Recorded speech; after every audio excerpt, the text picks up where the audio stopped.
really get into the combo. You know what I'm saying? All right. Cool, bro. Let's But see. dead casual, same as last time. Just talk about whatever. Ask me something if you want to ask me, whatever, whatever. Yeah, off top, Um, off tops. yeah. Let me make sure that they can hear us on Twitch. Test, test, test, test, test, test. Test, Twitch. test, test, test, test. Okay, they can hear us on Twitch. I'm about to share with you this link. Okay, and I'll put that on my story. Ooh, we in the game now. All right. We're back. We're back. We're so back, bro. We're so back. They couldn't stop us. They couldn't stop us from the dump anyway. It was gonna happen. I was trying to tell them this is They're how the trying things to go. stop us. That's really low key been my attitude with everything in this shit. Like the last year. Like I'm like, who's gonna stop me from being the dopest? Like really, who can do it? Like I want to see who can do it. Like nobody can do it. I Who don't think. can? I don't think nobody can do it. I don't think nobody can do it. It's so much I want to get into with you too. It's a lot that's been on my chest, especially in regards to the state of the world and stuff like that. That's really kind of Oh been, man. yeah. That's really where I'm at with it right now. Like I'm on some like state of the world, heal the people, heal the world type shit right now. And yeah, hopefully that we can get we can talk about. I really want to know your perspective because you're on that side of the world. Like Mm. it's actually sickening right now. You see? Some scary shit, bro. It Yeah, really bro. is. It really is. Let me see if I can. I'm gonna get this. Which I'll you put it call on my it. story if I can. Mhm. So if I copy the link, And you can add the link to the story. Let me see. I'm gonna do a selfie oh, like this. so Do a selfie like this. Uh. okay, that's a good way of doing it. Let me try Mhm. that.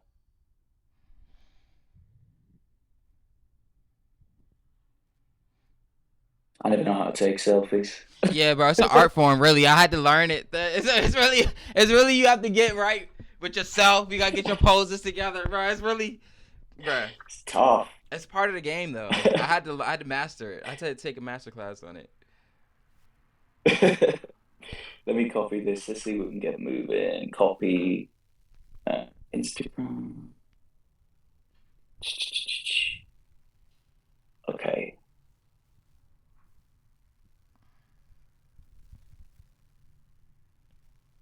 Uh,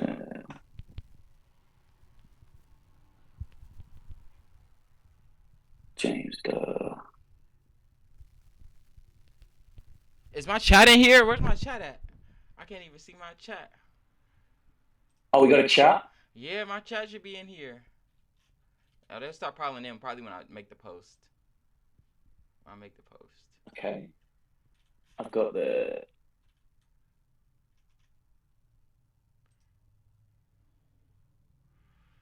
Back to Discord. Okay. That's on my story now, hopefully.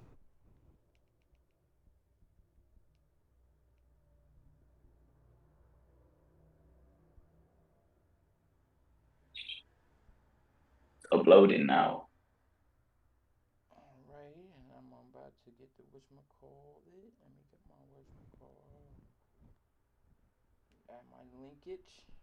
Add the linkage. Remember Gucci. Paste done.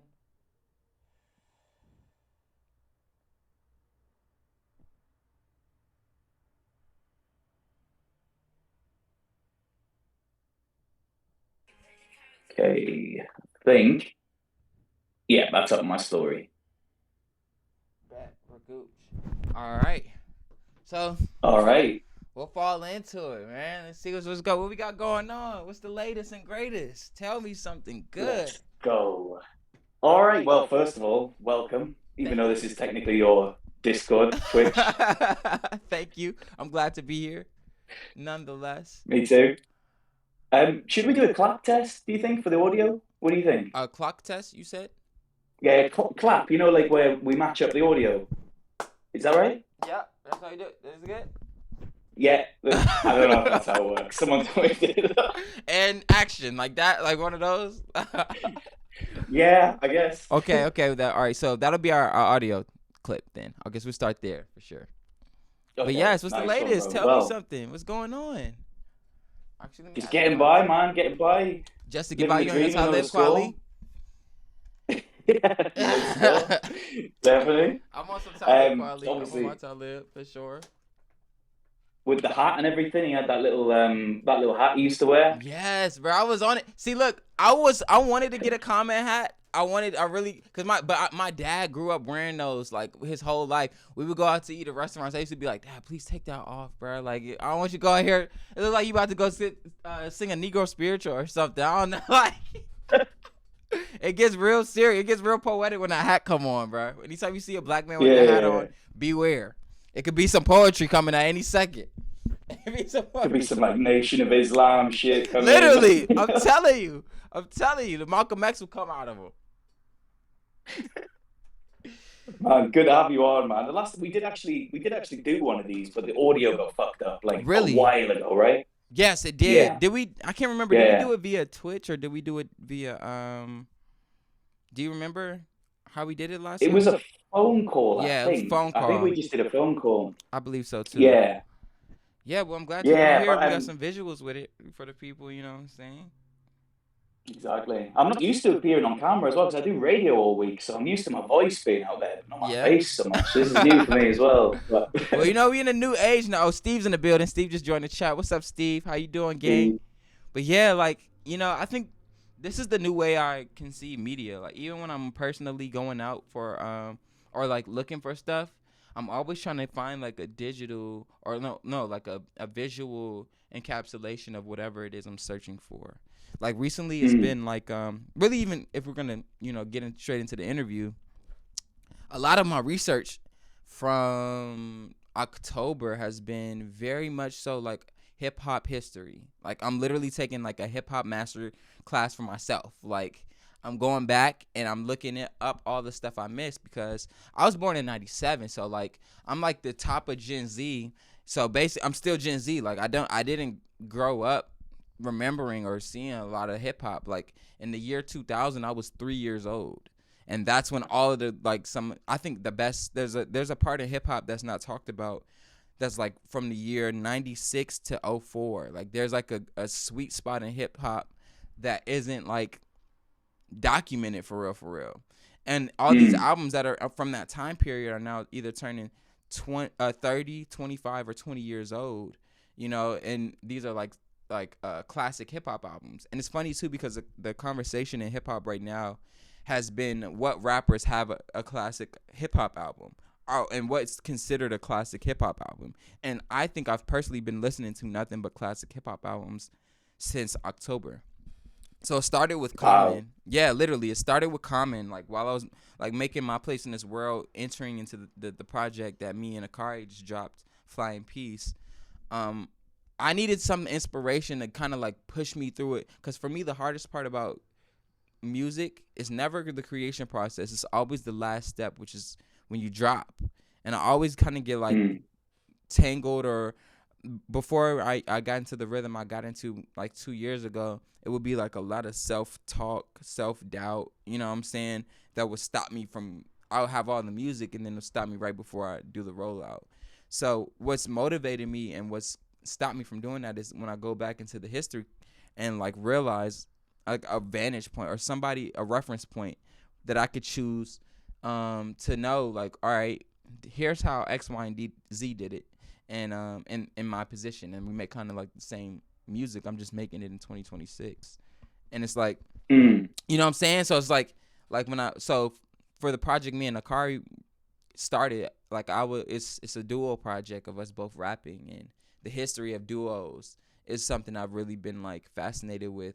Like right now, over the last like 3 weeks has been Outkast. Me just like going back and listening to everything Outkast. Like, cause I had it, and most of my life too, growing up, I always knew that Andre was a great rapper, but I didn't understand mm. why. Like, I was like, he's never put out a personal album. He's never, you know what I'm saying, like giving us anything to go off of based on that. But it was up to me because I was so young. I don't remember AT Aliens or Quimini or Southern Yeah, Playalistics. You know what I'm on a saying? Like, playlistic. you know, like, so I did. I've been like the last 3 weeks of just Outkast, just going back and listening. And AT Aliens is amazing. I think that's my favorite out of all of their projects.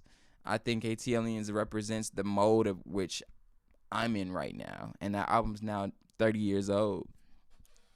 it was in, like, came out in 1996, the year before I was Yeah. born. And it's just like all this stuff, and even too the connection I have with like just Andre 3000 and Erica, but that family in general, like my college experience through my groups I was in, and my homegirl being Erica's niece. So I've met Eric, I've met Seven, I've met Andre. Damn. Yeah, like it's crazy. Like, so kind of have like this, like, like going back and listening to it kind of puts me in a different perspective. Jet is in the building. What's up, Jet? It's my mod. He just joined the stream. Yeah. What's up? So like, but yeah, it put me in that mindset to kind of like be ready to yeah, just to put music out, and why I'm putting music out, and the lineage that I'm following when I'm putting music out. Before it would just be me rapping, and just me putting out my raps, not knowing that I'm following like a pathway and a lineage that has been kind of like unspoken for real. But if you know, you know. And through this research, like, yeah, it started, like I told you, the last 3 weeks has been Outkast. October, it was Common, and then Black Star, and then Mos Def, and then Dilla, and then Slum Village, and all these people are just like I've heard these projects before, but not in depth, and not going into these artists' catalog and really seeing the differences between projects they were making from the very, very first, how raw it is, and then to their like most recent or their quote unquote classic. Common, I think yeah, like that was where it began with like Water for Chocolate, and like I had learned about it, I knew certain songs, but then the song Funky for You, which is produced by Jay Dilla, and has Bilal on it, end up being a record that me and Alec end up chopping up to put on Flying Peace. The song All Right Okay is literally the live version of Funky for You done at the Blue Note with Robert Glasper and all the talented musicians, and then we kind of like fall into that lineage. Like, you hear the sample and it's literally, so like I can't hide it. There's no way to hide the lineage that you come from. And I think when you understand your hip hop history, you kind of get more of a feel for like what you're doing for real, and it's honoring it too. It's actually kind of keeping the legacy of these past people that you're kind of filling the shoes in from alive. And I think that's the issue with hip hop right now. I think hip hop started out like traditionally away, what I'm saying, in real MPC, real hardware based, and then like somewhere in like 2008 things shifted, like, and it was like there's this classic interview of Q-Tip, who's another person of the lineage, and I'm kind of like been researching, because Tribe Called Quest was the next group I was like diving into after I researched Common. And so like I watched this Q-Tip interview, and shouts out to Q-Tip for being like the first rapper producer, like shouts out, but never wanted the credit for it, for real. So like I'm watching this Q-Tip interview, and Tip is like saying, like, and this is right after he puts out Renaissance, which is his second solo album after all the Tribe stuff. And on the album he's like, yo, like hip hop has strayed away. Like hip hop needs new sounds. This is '08. So he's like, yo, hip hop traditionally has came from the boom bap wave, the MPC wave, the backpack rap wave, you know what I'm saying? And it needed to progress. And at the time, I wouldn't agree more. Like, maybe, yeah, hip-hop did need it to progress, because it was, like, violent. It got to a point where, I mean, hip-hop has a history of being violent, but, like, like, the culture of it, it wasn't, like, progressing it forward. There weren't new sounds being introduced. There wasn't, like, boundaries being pushed on how far hip-hop can go. And I would argue that throughout the 2010s, hip-hop did do that and strayed too far away from its original essence, to the point where you'll get artists like that did push it, like Chief Keef came out 2012, 2013, and then Migos, and then all this other southern rap kind of like pushed the scene forward. The jerking wave for California shifted from gangster rap to like jerk music, or like the now West Coast sound. And it's just like, yeah, like it did progress, but I would argue now that maybe it progressed too far from its essence. Like, why can't people freestyle no more? Like, think about that. Think about that. Why can't people freestyle no more? Why can't people? Why is it? Why is sample based hip hop underground? Like when that was like the Mm. main chipmunk sample, like that was rap. You know what I'm saying? But so much has been introduced, so much has been changed. Like artists like Playboy Cardi. I see my homie Ken just entered the chat. He's a huge Ken Carson fan. He's a huge, this new wave of hip hop fan, which is underground too. It's two undergrounds Mm. existing at the same time, and they're making two different types of music. And I'm sure everybody in my True. chat can agree. Like to what I'm trying to say. Like there's two waves going on. One is ran by like Earl Sweatshirt, and one is ran by like Ken Carson and Opium. Like Mm. but it's dope, and I think his hip hop does need both. But where does storytelling and good writing get its praise? Because I think we can get lost in vibe. Like vibe is become hip hop. Like a lot of mumble rap, a lot of that's all good, but it's vibes though. There's no substance. There's nothing I could take home with me for real with that. And when I go back, and that's how I know this to be true because I've gone and done the homework. I've listened to Common. I listen to B. I listen to Like Water for Chocolate. I heard Black on Both Sides.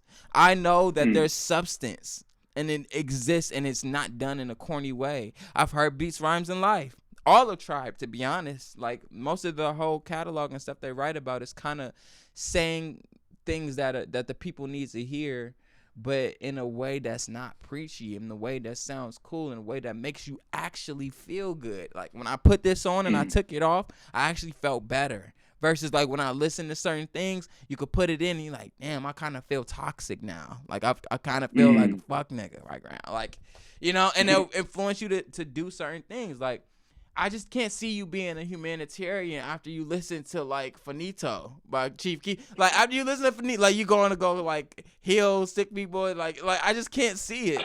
No, Versus like no. you know what I'm saying? Chat, I know y'all know what I'm talking about. Like versus like when you go listen to like Tribe Called Quest and you listen to a song like Stressed Out.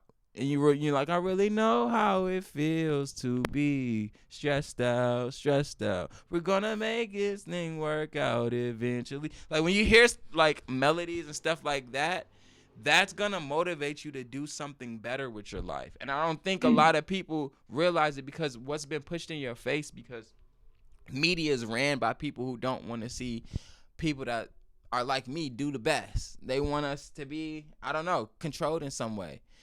And so I feel like when we put narratives out there, artists like me need to exist more than ever. There's a lot of artists like me that exist in the scene. Shout out to Lareezy. Shout out to like, all the people that's like trying to really push like positive rap. You know what I'm saying?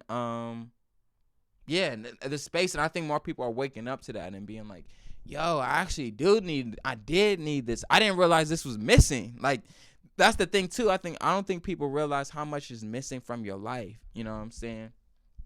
They said that, James is a real Yeah. student of the game. But no, it's true. Like, Uh, go ahead. I'm sorry. it is. I think hip hop's always progressed, no matter what era it's been in. It's always been the fringes of hip hop. Like Earl Sweatshirt at one point was sort of considered the fringe, really, of Yeah, like not quite mainstream or whatever. But now it's this kind of blurred line of people like Alchemist being mainstream and on the underground at the exact exactly, same time. exactly. I think It's that's really interesting to it's see. interesting times because like that's what streaming platforms created for us. I think after like it's 2026. You go back 10 years ago, which was the big streaming divide that happened. Um, this created the wave. They controlled it, so the underground felt more underground. I think before 2016 because you had to go search it and find it, and there wasn't as many platforms that existed. Um, Mm. for you to find it, like that was like still kind of blog era rap, and so like you had to go tap in with these blogs. Now we're in a new era. I don't even think the labels have recognized what era we're in. We're in the page era. So like if you get put on Mm. certain pages or you linked on certain pages, people find out about you. People know about your music. Like for me, it was RJ. Like I got put on through RJ. More people find out about my music through the I Breathe Music platform. And shout out to RJ too. His show's coming up out here in March. I'm gonna be there on the 29th. It's gonna be a movie. So if you looking for something to find some new independent artists, RJ's throwing an independent artist show, and it's a surprise performance lineup. So you don't know who's gonna be on this bill. It could be anybody, as many people he worked with. So I'm not spoiling anything. I'm gonna just say pull up. So but you're there. Be there. If you're coming to LA. Jet came down to my show, drove 6 hours from the Bay to come see me, like that was a few months ago. And I'm telling you, Jet, this is one's gonna be the one topping that show. So pull up again for that one if you really want to see. Just shout out Steve. Yeah, bro. But yeah, we're in the page era. This is the page. And I don't think labels and record labels have even understood the market, because everything's being ran by people who are a generation older or 2 generations older. And it's so bad because Gen Z is grown up now. Like, I'm the top of Gen Z and I'm old now, like, to Gen Z. Like, and I'm still young. This is the crazy thing. So can I imagine people older than me trying to tell me what to do? Like, it doesn't make sense. Like, we have the people, we have the audience, we have the music. It's all about marketing that and making sure that, all right, you're giving the people exactly what they want. Like, I think certain artists are marketed very well, and I think certain artists aren't marketed well at all. Like, and I think both have, like, for example, Lexa Gates. I do Lexa Gates, and I'll do Marco Plus. I think they both are at the same, like, level, like, in terms of being an underground and stuff like that and getting talked about in notoriety. But I feel like Lexa Gates, her promotion and the way that they push her sound, her music, and whatever her creative team is letting us know about her a lot more than Marco Plus. And Marco Plus is doing some, like, innovative stuff in hip hop. I mean, he's like probably like the number one guy for real right now in lyricism in the scene. You know what I'm saying? But it's all about marketing. It's all about who did you see the most? Who did you see the most? And that's how they're qualifying classics these days too. What a classic album is. What did you hear the most? Where was it played the most? Does it have like a attachment? Is it timeless? Like, all these things like are equate to what a classic album is. And I think this is where we're at with hip hop. You know what I'm saying? Like, I just think that it needs to be some younger people in charge. I think that people need to recognize what era we're in general, because there shouldn't be no phrases. I'm sure you heard the phrase, like, they said, like, hip hop needs new leaders and stuff like that. Like, that's the new Spotify like slogan. And it's just like so like damaging information, because it's like, they're here. You're not giving them any credit. You're not giving them any like why aren't y'all putting Marco Plus on the thing downtown and on Times Square? Like, he's like the guy right now, like, right? Like, even me, like, I feel like I'm coming up, like, right now on a slow trajectory, like, slower and slower. But it took so much. Like, it took me to do so much to even get to the point I'm at, and I'm nowhere near where I really want to be. Like, but I'm grateful for where I am. I'm very grateful where I am, and it puts me in a position to write, like, how I even, like, conceptualize everything right now is, like, I'm gonna give the people the best music they probably heard from rapping, in terms of rapping, until the record labels is like, all right, don't push something out right now, until they get to a point where they're like, all right, you're giving too much. But I'm gonna give. There's still so much, but I'm rambling. I'm gonna just let you talk. I'm gonna go. No, you're good. Like, you're good. You are good, brother. Honestly. What's up, chat? I still see y'all. I go on chat here. Who's in? I can't see the chat. Who's in? So if you look onto the Twitch, if you, like, log on to Twitch, because you're not gonna be able to see it through Discord. Oh, okay. Yeah. You know what? Don't worry. Keep it a surprise. No, they're all here. If you want, they're logged in. They're tapped in with us. Oh, damn. Yeah, they're tapped. We're in. We're good. So obviously as well, like, you talk about early in your career as well, like, getting to a certain point where you are now. I mean, even early days when you were doing stuff with, like, Willie Nova and just the discography that you've built as well. People can go back through your discography and really, really enjoy your work. And I think that's a really rare thing, because a lot of people's early stuff is not always exactly of quality. Exactly. But I think yours, there's always been an insistence of quality, whether that be from the people you've worked with or through yourself as well, through your own production. And something I really, really admire about you. You're kind of rolling with the punches. Thank you. I really like that. Thank you. I mean, it's been a long time coming for real. Like, Willie put me, like, during that whole era for real. Like, I was very self-conscious about my music, very, very, very. And Willie kind of, like, gave me all of the motivation I really needed to push forward. It wasn't just Willie. We were a whole group. that we were pushing music with, and we all kind of motivated each other to an extent. Like I remember Willie's name wasn't even Willie Nova. It wasn't Willie Nova. It was Willie's Interlude. And I'll never forget when he came to my crib one day, because he had this after the summer I came back from LA to finish out my final year in college. So that summer, I remember coming back, and I didn't have my car in Louisiana because I went to college in Louisiana. I'm from California. So Willie and all my friends in the group, one of them would have a car because somebody would be from the South or in a different part. Willie was from Chicago, but he drove his car from Chicago to Louisiana. So he picked me up from school, or he picked from the airport. And when he picked me up, I was like, "Yo, we gotta go to the Walmart so I can get stuff from my dorm or my apartment and just be back to normal again, start getting back on my feet out there." So while we're at the Walmart, it's funny. We're talking the whole way there. We're just talking. Now, mind you, we had made 1 or 2 songs, but we hadn't made anything for real, like not like that.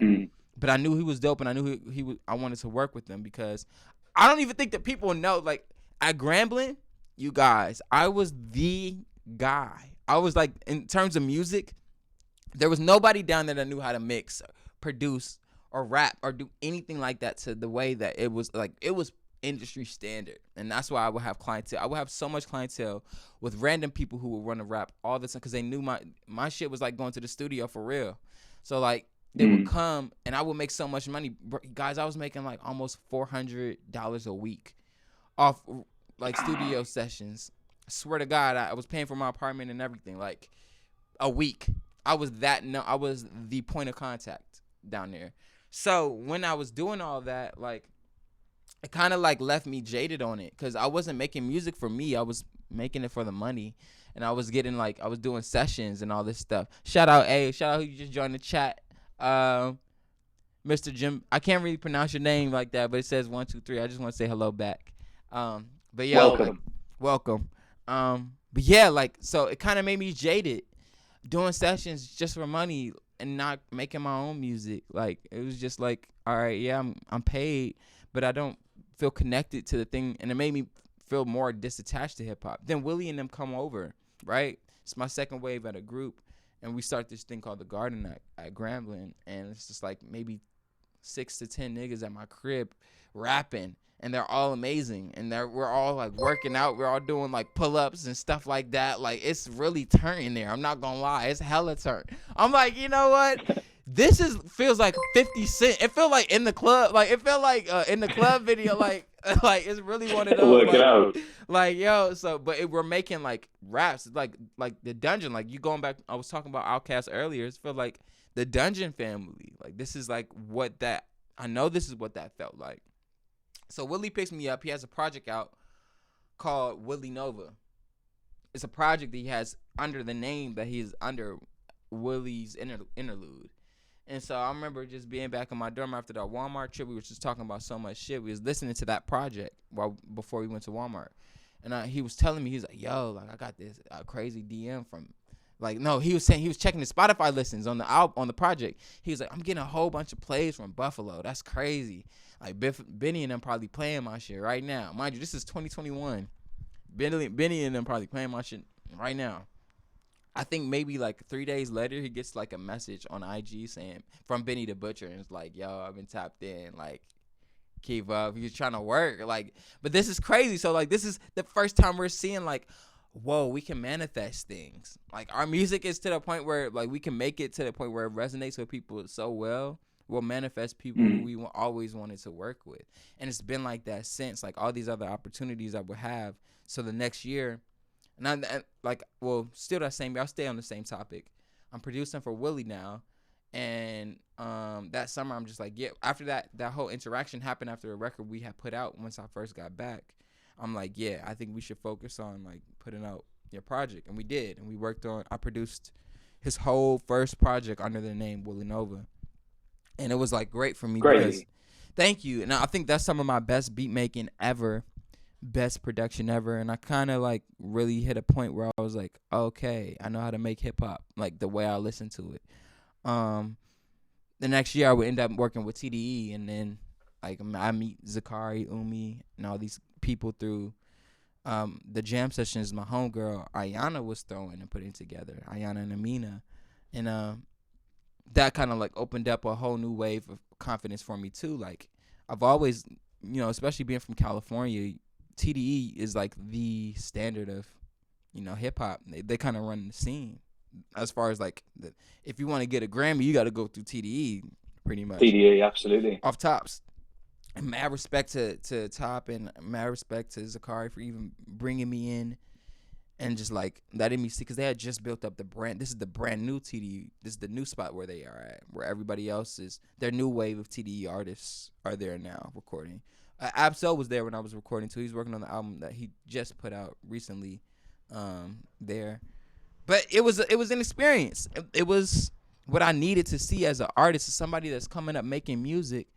I didn't have these moments, and when you don't get enough of those moments, it can make you more discouraged and, pull you away from wanting to do music. And especially if you're a person that's talented, that shouldn't happen. So God created these opportunities for me, these rooms for me to be in, and that allowed 2023 to happen for me. So all the stuff that I was doing was still kind of production work and kind of like rapping here and there, trying to get my feet wet and get more confident in my raps. So by 2023, I had already been in TDE studios. I already worked with certain people. I already produced a full album for somebody else to know how it should sound, and it was successful. I'm like, okay, so my music can be successful. It can be. So I tried at it. I was just trying. 2023, I put out a project called The All Seeing Eye, and that was the beginning of me just like inching at how I'm gonna do this. It was fully produced by my homie Jackson. I gotta tap back in with Jackson. He's hella dope. Another artist, our producer from Chicago. Yeah, and he was the one that gave me the okay. That's how I got initiated through Hidden Renaissance. So that's my I guess my fourth rap group essentially. But Hidden Renaissance was a lot different because it taught me how to even communicate how we're talking right now through Discord, because everything was ran through Discord. It's like a Discord of like over 500 people all from around the world making music, producers, artists, and other mediums. And that kind of got me comfortable with, all right, I can rap on anybody's joint. They would send joints in the Discord, opens, I will rap on them. And that's how I would make connections with other rappers. Like, I would kill it, and then everybody would be like, oh, who is this? Like, what the heck? What? And I just would do it. Then it got to a point where I was the only one bodying stuff, and they made me a moderator. So then I learned about what being a moderator is, and the importance of being a mod and all these things. Now I got my homie Jay is in our chat right now, and he's my mod, and he's a crazy producer too. He's gonna go on to be great. He's gonna go on to do great things, and that's why I wanted to create my Twitch because I wish I had an opportunity or a way to get my beats heard right on the spot to somebody I've always listening to. And I got a lot of friends that's in the industry who kind of popular, so like they like making music with me just because they think I'm gonna give them something dope. I'm like, you don't even know most of my beats are coming from my chat. Like, these are the dope ones. And so I wanted to create a wave or create a space for them to have an opportunity too, because that's what I'm about, the people. More than anything, I'm for my people. Like, and I don't think a lot of rappers are for the people for real. Like, I feel like they're for self. And self isn't going to get you so far. Like, the people going to get you further than you could ever imagine. Even Jet right now, he just reminded me, he said, you also got Redville. I don't know if you know who Redville is, but he's a huge rapper right now. He's like Tyler created Red Veil. It's Redville. like REDVEIL. Yeah. That's the homie. He came to one of my shows last year, and then like we just hit it off. He added me to his playlist. I think I was one of the doing that show. He was making the album. He was making Sankofa. And he told me while we were talking before I performed that he was working on something. Didn't say what it was, but I'm sure probably me and a bunch of those artists that are in that playlist that he put out before the album came out or with the album were his inspiration for this project. So, like, just stuff like that, like little stuff like that. I'm actually going to go see Redville at the end of this month. He's coming to LA to perform. It's gonna be dope. Like I just want to see like all this stuff is just happening.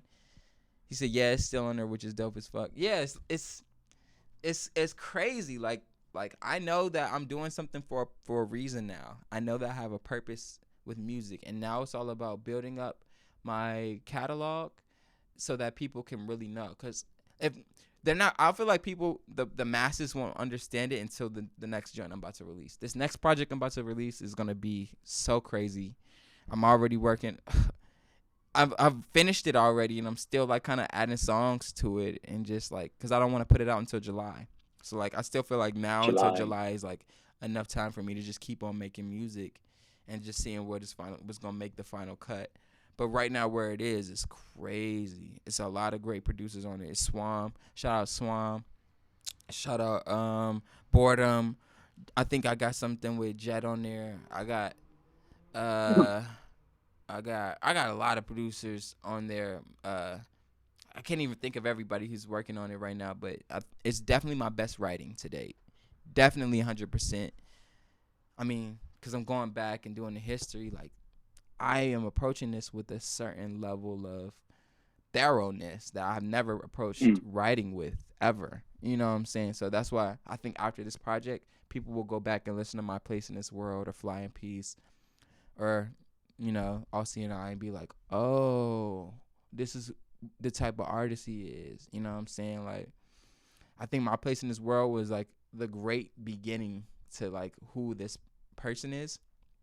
But it's still kind of my first album, even though I people will say even like what's the one I put out last year towards the end was Made in America. no Ma- No, you had Made in America. Made in America is also like that's my most known joint. So like it's funny.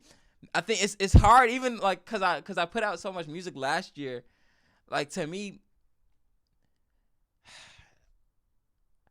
what's the joint? I got to pull up my Spotify now. Now y'all making me pull up my Spotify.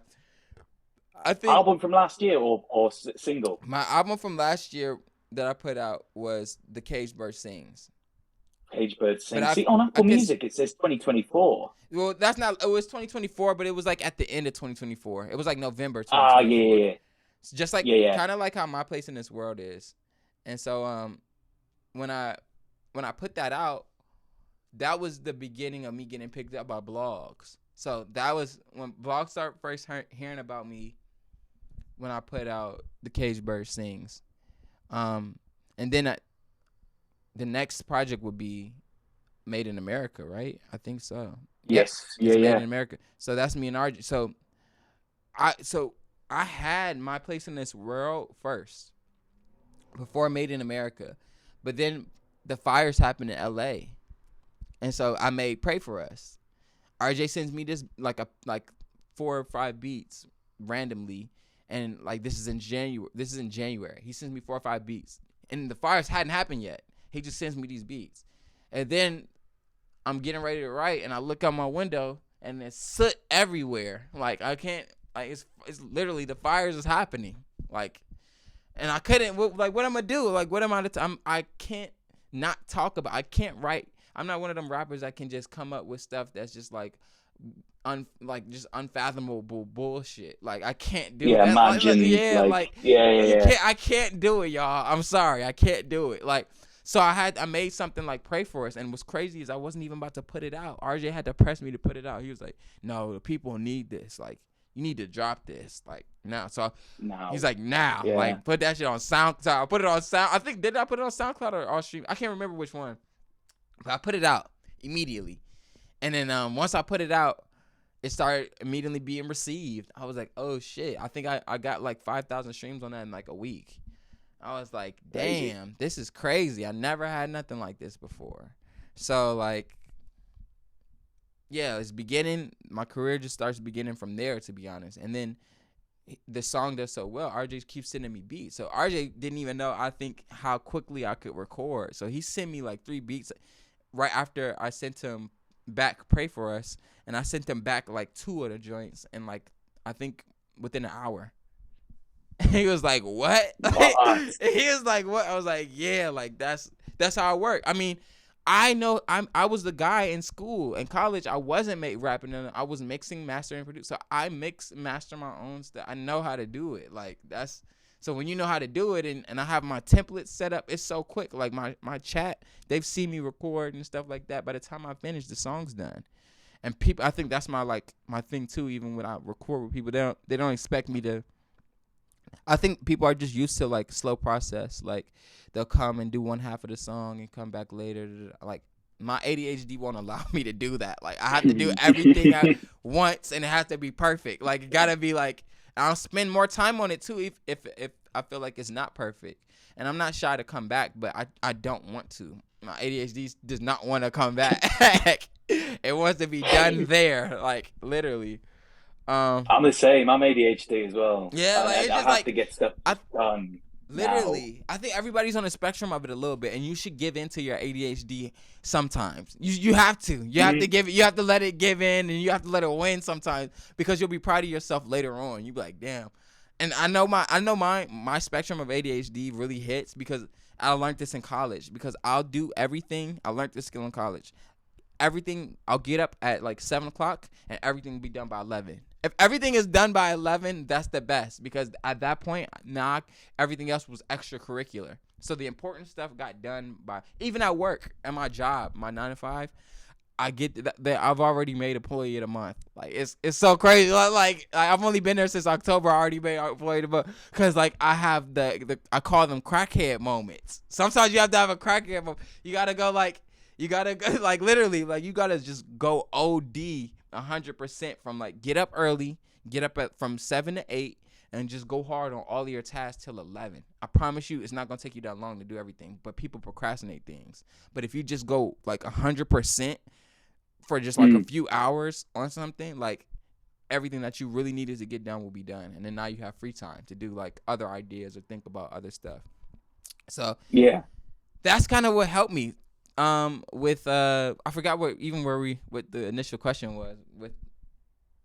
Me too. But I was going to say as well about the setting up the Twitch and just having like a pool of producers and talented people all kind of pooling their resources together and making music and making stuff work. It's Yeah, amazing. It's one of the great things about the internet. It's one of I the like that's the reason we're having this conversation right now. The internet. yeah, you So for know, all of its flaws, there are some good I mean, I'm things. thinking, and even my network, I think I'm more nationwide than your average, or not nation worldwide than your average artist. Like I'm talking to you right now, and you're in London, and like Yeah, and then like my hard, chat, isn't it? most of my chat is from like Jet is from the Bay. I don't Steve, where are you from? I can't even remember what part of the country you're from, but like I got people from London, I got people from Lebanon, I got people from Italy. Like I got a whole project I'm about to release with my homie Peasy from Italy this year. So like that's gonna come after Octanon Verba. So like Mm. it's just all this stuff that's just like I feel like that is also the reason why I've been put in the position I've been put in, and it's taken a while for me to get to where I'm getting to because I have a higher purpose than a lot of things, and I think I really am sent here to like elevate the abstract community to a place where it hasn't been and connect it worldwide and be the dot connector for everybody. Even too, like I told you what I really wanted to talk about from the beginning of this thing we first started the Mm. interview was the state of the world. And the state of the world is so frivolous right now because of the person that is in power, right? Like it's all about everything boils down to the person in control, right? So if the person in control is giving and kind, like Obama was when he was in office, like Mm. he had a good character and personality, so diplomacy in the country was good. That meant like we could go to other countries and it was chill. They didn't mind us. We was actually boosting our economies when we went out there. We're spending our money up there, which Mm. they love. When the person that's in control of the power is selfish and power hungry and doesn't care about anybody else but self, then that person takes control of that seat, only looking out for themselves, only making Mm. decisions that will make themselves happy, not realizing you share this planet with all these people. You know what I'm saying?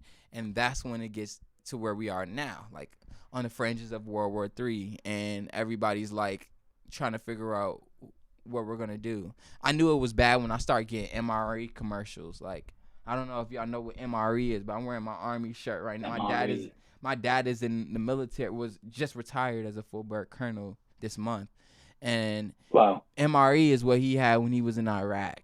MRE is we're about to get nuked. MRE is you need the underground bunker food. You just add water and shake the bag up and you put it. Mm. Like that's scary, guys. Like that we don't want that. You want to have a chill young person. I think we should have younger people in office. I think young people should be running Big stuff time. now more than anything. I think the problem is young people don't want older folks don't want to give up their seat because they scared of what of not having control and what the youth could say. But I feel like this generation of youth is probably the smartest generation. I read a study and it couldn't have been more false. Like they said this generation is probably the slowest out of all the other generations. I'm like, no. In communication, I feel like this generation is so quick, so witty, very. so information. They will be talking to you in the middle of conversation and try to see if what you're talking about is cap in front of your face. They're researching in front of your face, like straight up. I think this generation is the quickest and brightest of all, but the older generation will put out all these narratives so that they don't get their seats taken away. They fear us. They really do because we're quicker. You know what I'm saying? Like, it's an old white man's game. Yeah, that's the trouble. It's fear, but it's fear based though. Like, and that's the game. If you had the conversation and really realize, like, we're better as a unit, you won't feel like your spot is up for grab. Like but you do have to let the younger people do it because we're better at just conversation and like building relationships. It's so much quicker for younger people to become friends than it is for older people to make friends. Like just like in general, because once you reach a certain point, you're stuck in your ways. You're harder to you know what I'm saying, to talk to. All these prejudice gets established over time, and totally. It sucks. Do you think it could boil over? Do you think it could get to a point where it is nuclear war? Because I heard something in the last week where I was like, fuck, okay, maybe it could. It's all My up dentist has a mum who lives in Qatar, and Qatar just got bombed really badly by Iran as response to the US. And her mum has actually like moved to the UK now to get away from Qatar, like, abandoned everything. And I was like, well, fuck, if they believe that this is going to go nuclear, then damn it. And they live there? That scared me, She did the right thing because honestly, and as you asked that question, I think me and a bunch of other Americans can tell you straight up, it's all dependent on him. It's all dependent on him. And what I'm going to let the American people know more than anything is this. America, listen to me when I say this. We are in a soft dictatorship. He has changed the cabinet to be all Republican and not just Republican people who only adhere to his visions and ideas. If they don't, they are fired. And he's the man notoriously known for firing people. Like, this is what he do. Like, he had a whole show. You're fired. Like, that was his thing.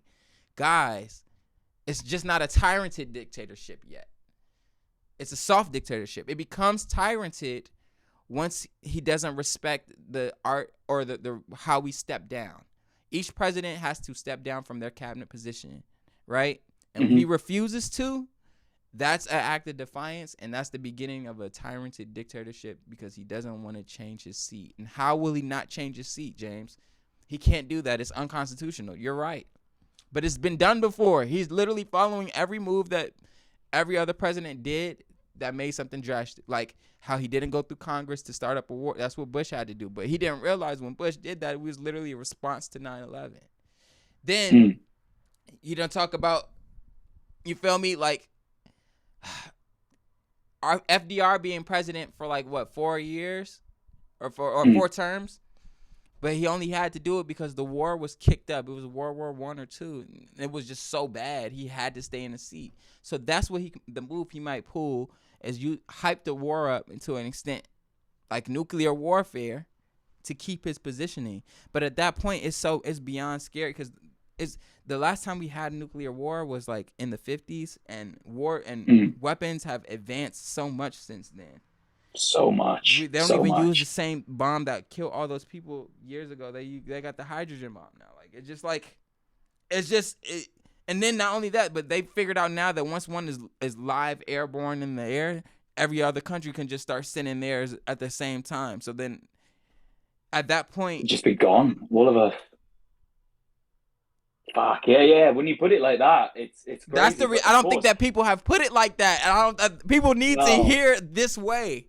You need to hear it this way because this is the reality. You just said your friend's mom moved away because yes, and this could happen maybe in the next few weeks. There's even the more scarier thing. Like, so people need to wake up, and people. And this is the time. I was just having a conversation with my homegirl Mina about this. Like 2 days ago. This is the time where artists speak up. Artists that actually articulate and are writing some powerful stuff and saying what they need to say. This is the time where I challenge them. And this is the part of the reason why I'm kind of frustrated with Kendrick and the whole Kendrick and Drake beef because it's dumb as shit. Here you are trying to diss a nigga for making music for the world. And you're not saying, you're so focused on trying to tear somebody else down where you could be preaching a message to lift the people up, bruh. Like, it don't matter. We know Drake does that. We all know that. That's not new information to nobody. It's not new that he's a pop star and he likes to sing. That's not new. But what is new is that our country is changing drastically and LA needs a voice. Our California needs the voice for somebody who's going to stand up and say the right things that the people need to hear to motivate them to get active. You know what I'm saying? Like, that's where I'm at with it. And I hope I'm doing that for my people for sure. Like, they know that this is my message. This is where my heart lies and where it is. And yeah, like I hope we're alive long enough to give these messages to the people to transition. Cause I mean, yeah, we'll see what the state of the country looks like come November. That's gonna really let you know what we're in for in these next few years. What we're up against. Oh yeah. Yeah, and of course it's bleeding up over here as well because it's bleeding over to the UK as well. Obviously, because we're strong allies. Yes. And we get involved if you get involved. So yes. And I know we're deeply involved already, and it's one of those things where we kind of were thinking like, oh, leave us out of it, but we can't because we're all in this like pact of like we've got to just fucking go for it. We feel the same way you guys do. Like leave us out of it. like we don't, like, as American people, like, why are we doing this? Like, we were literally chilling. We want to go to Dubai. We want to go to Dubai. Like, we want to, like, y'all sitting up here throwing bombs in the buildings. I'm like, come on now, cuz like, y'all can't even, we can't even chill. Like, what? I've seen do you know that I don't know how much of it's a conspiracy theory, but do you know the guy who took out a big insurance policy on the World Trade Center just before it came down? No, you know that I'm not whole hip. thing, Larry Silverstein? No, I'm not hip. Put me on. What happened? So I'm sort of paraphrasing, but there was a guy called Larry Silverstein who either bought a massive share in the World Trade Center like 2 weeks before it went down, or bought out a massive insurance policy on the World Trade Center 2 weeks before it went down. Either way, he wasn't in the building the day it happened, and it was seen as like, oh, did he have prior knowledge to this big attack that was going to happen? And he's just bought. You might have to verify this. There's a big building in Los Angeles that he's just bought. So the people are kind of going like, is a do you have the name of the building coming, or is something bank? I want to say. Oh, was it the U.S. Bank? I think it might be. It's really tall building. Yes, that's really the U.S. Bank building. Downtown. And he bought. Yeah. Wait. Run this again. Chat. Listen up. So Run this again. There's a guy called Larry Silverstein, I want to say his name is, and before the World Trade Center went down, I think about 2 weeks before, he bought massive shares in it, and he also took out a massive insurance policy which covered things like terrorism. Yeah. So there's a lot of people talking about that right now on the West Coast, and I think there's been a lot of threats about drone strikes on the West Coast as well, from what I'm reading. Yeah, that's which. Do they even have the capability to get to the West Coast? Well, the Who two knows? things that I've seen on IG, the two things that's sticking out to me the most on IG, I saw that there was you guys, like the UK sent, when those threats came out, UK sent one of their helicopters to do surveillance around the Golden Gate Bridge 24/7 because they think they might try to do something on the Golden Gate Bridge. So they've been surveilling that. I saw one of the UK choppers just like circling it, surveillance. Crazy. But was it the choppers with the two propellers, like the two? The Chinook, I think they're called. Yeah, one of them. Yeah, it was exactly that one. Yeah, just circling the Golden Gate Bridge. These are the times that we're in, y'all. Like, this is sick. It's sickening. All we want to do is do music and have fun, bro. Like, these old ass people want to go to war. Like, bro, like. Stop. I'm telling auntie and uncle, chill out. We need to get like new leadership and stop the fighting, bruh. Like we all should be eating each other's food, not fighting each other. Like I'm trying to go to have. I 100%. never had Iranian food before. Like what is it? Like I want to try some Iranian food. Like what's so bad about Iran? Like leave them, like bro, leave them alone, bro. Honestly, Like chill, leave bro. them be. Like straight up. Straight up. Like I think the world would be a better place if we just tried each other's food a little bit more. You know what I'm saying? Like, In it. I'm sure it's lovely. And you know the thing is, like right? with World War II and things like that, there was a common evil. So like, well, like World War II, we had Hitler and he was doing horrible, horrible things. So the whole world rallied against him as he's a bad guy. There's no the bad guy right now is running the United States. Like that's what I'm So like. Who's the greater evil? For real, for real. Like when you put it on a piece of paper, the only one that's causing all this trouble. Like think about it. And this is how you know his aim was war to stay in office, because he knows once he gets out of office, this is his play. That's the whole reason why he's acting so tyranted, because he's all through the Epstein files, all through them. And so the only way that, like, when you're the president of the United States, you have ultimate autonomy, like the most autonomy that you could have as a human being. They could literally run over a kid and on the way to do any of services, and they could write that off as presidential affairs. Like he won't have to go to jail for it. So every other president prior to him has not been a celebrity for real like that, with the exception of Ronald Reagan. Every other president outside of him has not been a celebrity. So when you ask celebrity, a lot of celebrities are very narcissistic and they're only in it for self. They're not looking at it in it for people. I know you've seen all the celebrity videos of them turning down autographs and pictures from paparazzi, acting very nasty. of course, yeah. All the time, right? So these are the same people, but he's just running the country now, And it's sad because like he is the greater evil. When you put it on paper, you'd be like, damn, he's the only one that's kind of like, all right, just 3 weeks ago, 4 weeks ago, and this is how you know his aim is war. 3 weeks ago, he was ready to go to war with the UN over Greenland. He was ready. He was like, all right, we could beat the UN, but the only reason why he pulled out is because he knew that it would mess up the stock market. And his real aim is business. He wants to make sure that when he finished being the president, he wants to be known as the financial president. He did the most financial moves and stuff like that. So yeah, he can't make that move, and it would be bad to go to war with the UN. You're literally Hitler at that point. Like, yeah, you are. Yeah. It's like, bruh. You are. And I knew it was getting tense because it's these shoe brand. I literally just got my shoes from them called Clint's. They're a UK-based brand. I love their shoes, bruh. I love their shoes. I look fresh in their shoes. And I couldn't get my shoes from them because they shut down their website. They wasn't trying to do no business with America. They shut it down completely. I was like, oh, they got us. I can't even get fresh because of Trump right now, bro. You literally messing up my swag. You literally messing up my swag, bro. Like, I can't have Trump's messing up my fit. Like, bruh, like I can't take it anymore, bro. Like, literally. But yeah, that's how you know it's getting real. Like when people, and that you can't trade, you messing up trade, and even the reason why we're in Iran is for the Strait of Hormuz, which is all the world's oil. And the reason why gas prices are now going through the moon is just bad. I just want a place of peace. I just want I wish we could just like get a whole bunch of people who's like really on the same wave of just like, making connections, genuine connections with people, good music, and just being brighter people. If you have resources, provide those for people. It's not that hard to make the world a better place, to be honest. It really isn't. It just takes a little bit of compassion. No.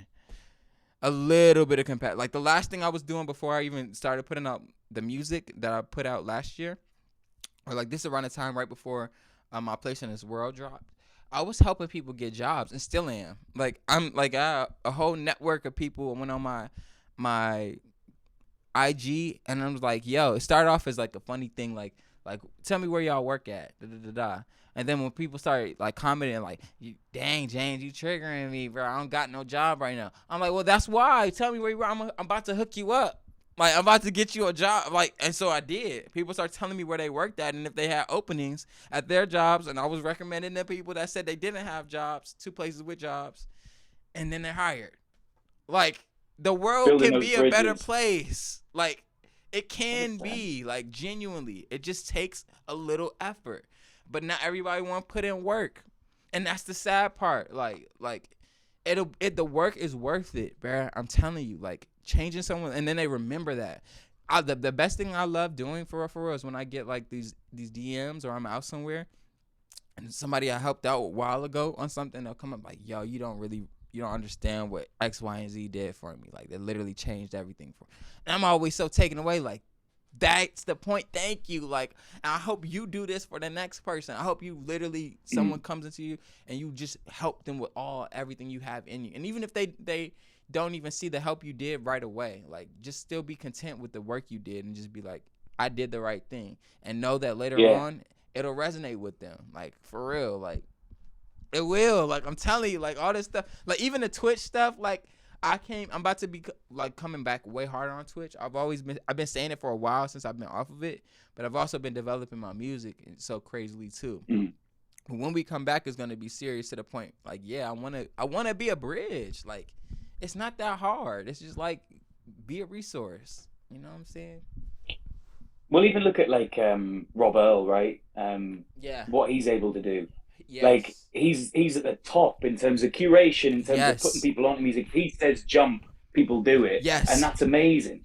All Yes. from an IG page. Yes. Like And that's why I'm saying he's who everyone should, that's you the know. and you know what's crazy? Like God will bring people in your life who are just like you. Like me and RJ, I always knew he was like that, but like we hadn't like had that connection yet until we started working on music together. Then when that happened, I'm just like, yeah, you see, there's not only him, but his whole community is like that.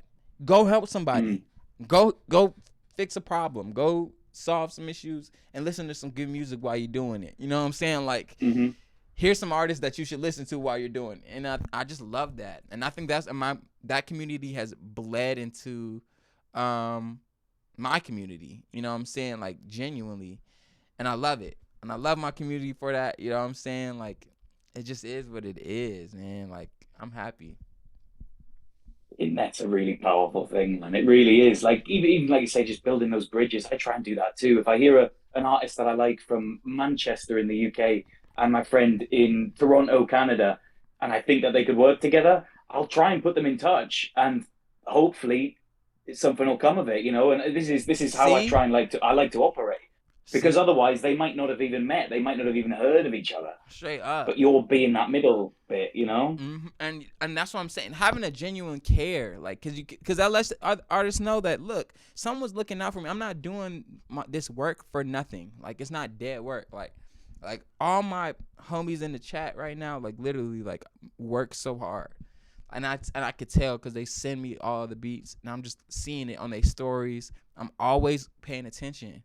Just doing that alone helps you, cause when the next thing comes up, or if I'm scrolling through looking for somebody else's shit, and someone's like, "Oh, I need producers, I need beats," da da da. I'm gonna be that guy that says, "Hey, Jet, somebody needs da da da da," or "Hey, somebody needs da da da." Wiki's usually in my chat too. I'll tell Wiki too, like, "Look, you gotta do da da da." Like, I'm telling them, or even how they look out for me. They'll look out for me for stuff like that. Like, I'll never forget something happened. Like Steve. Steve was the first person to tell me that I got placed on Redville's playlist. Like, he was the first person to be like, "Yo, like, like," and I looked into it. I'm like, "Yo, this is huge. Like, this is like low-key huge."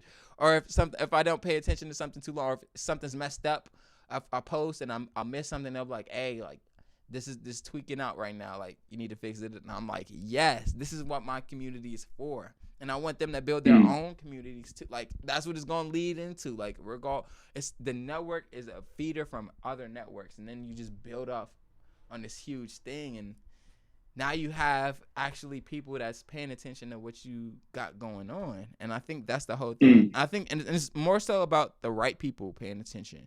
People who need to hear what you're trying to say, and then people who can actually change your life after hearing you. You know, that's where I'm manifesting into my life now. More and more. My prayers have been like, God, bring somebody into my life that's gonna change my life for the better.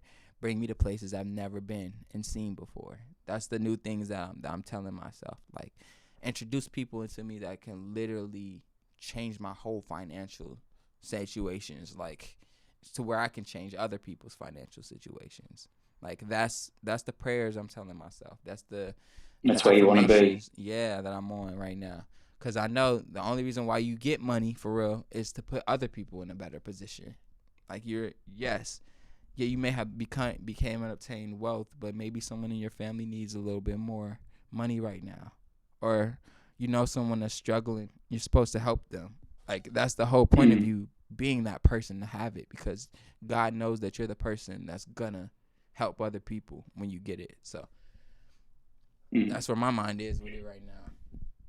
I like it. I like it. Where do you stand on labels, man? Like what's the would you aim to be on a label deal, or would you want to continue to release independently off your own back and make those connections naturally, or would you like the backing of something, I kind of a got some label or backing I a can't really talk about right now because it's not like okay? all the way, but it's backing. I have some backing, and I have some people that support. But I just want something a little bit more. I need like I have support, like really good support.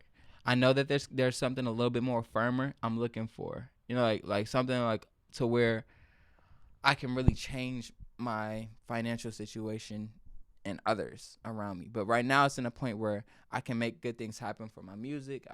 There's no hold ups on visuals. There's no hold ups on getting stuff out, which is good. And that's a sign that someone cares enough to be like, yo, like you can make this happen. But it can be better. It can be more. I'm not knocking. I'm grateful.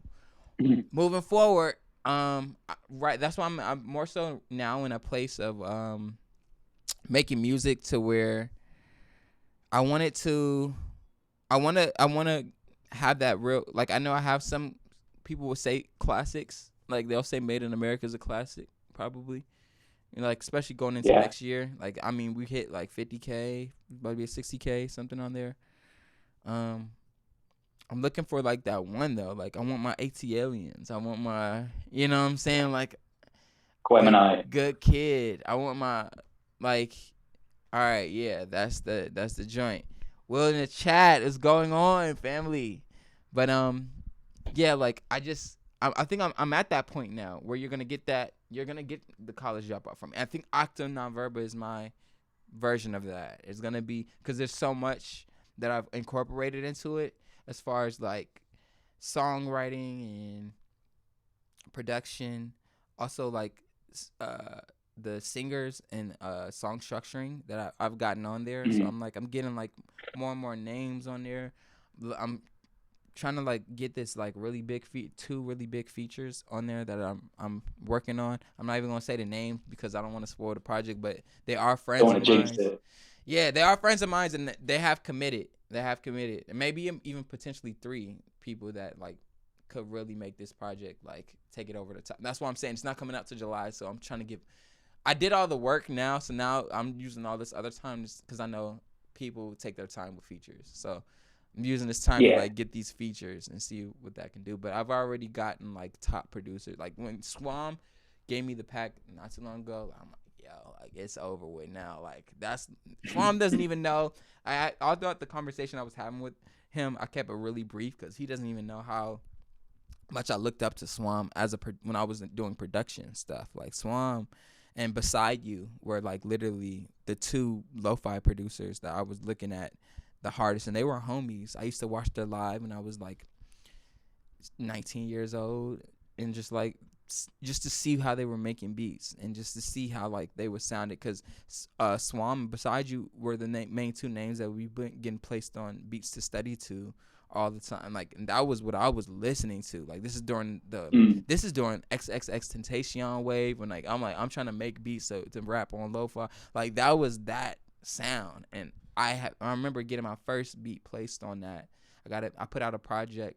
It was like a beat tape in 2019 called "Don't Forget Your Phone," and one of the joints, Coke Boy, got viral, and it went on to Beats to Study too. I remember I checked my DistroKid one day, and it looked up there. I had like 70K streams on it. I was like, yo, like this is crazy. Like this is crazy.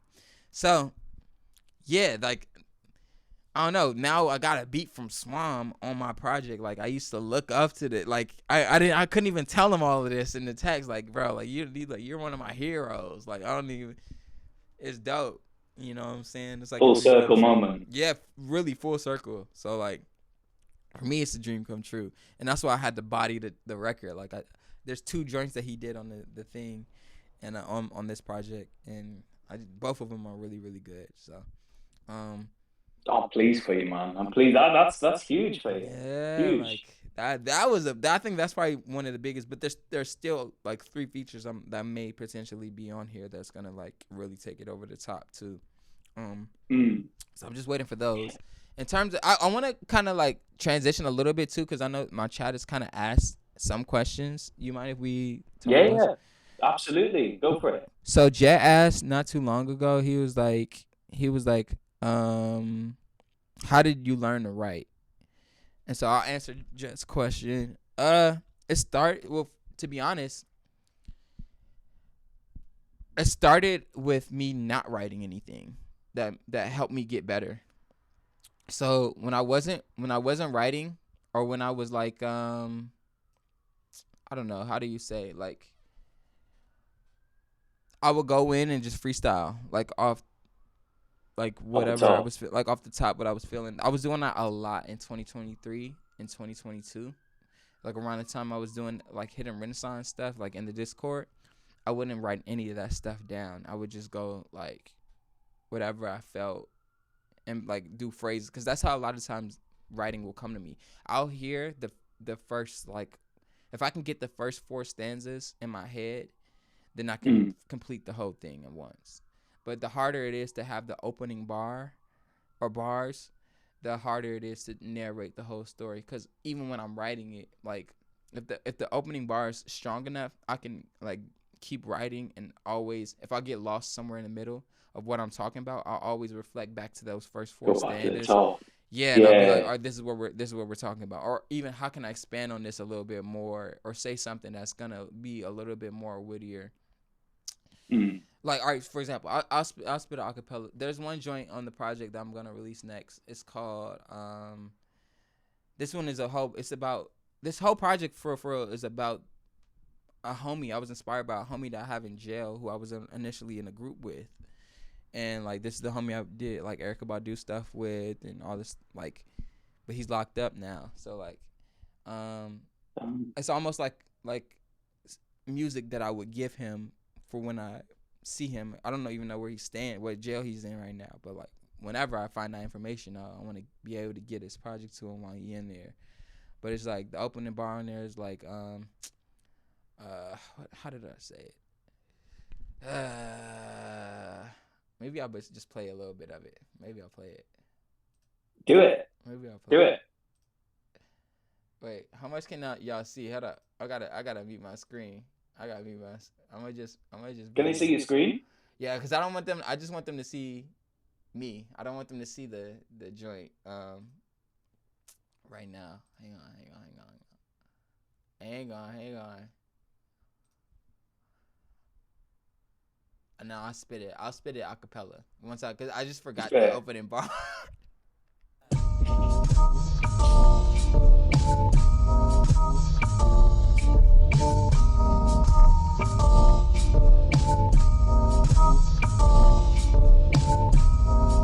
Okay, I got it. I remember. All right, so it goes like this. My brother free, he just made bond. Said he try and get back to routine, but the gang gone. Prison never changed his ways. He remained strong, but his mind gone. He's smoking like a chainsaw. He's still tripping off the trauma that his brain saw. Sipping while he on the 10, disregarding state law. Still adjusting to the world. It ain't a cakewalk. But we still blessed to roam the earth and know it don't stop. It's like a soap op. We up next, they hope not. You move when I move, nigga. You like a robot. They talk shit, so what? The plan in effect got 'em mad that it's for us. To whom much is given, no, the test lay upon us. We smoking in hell when the stress rests upon us. The cannon arc started when the bets wasn't on us.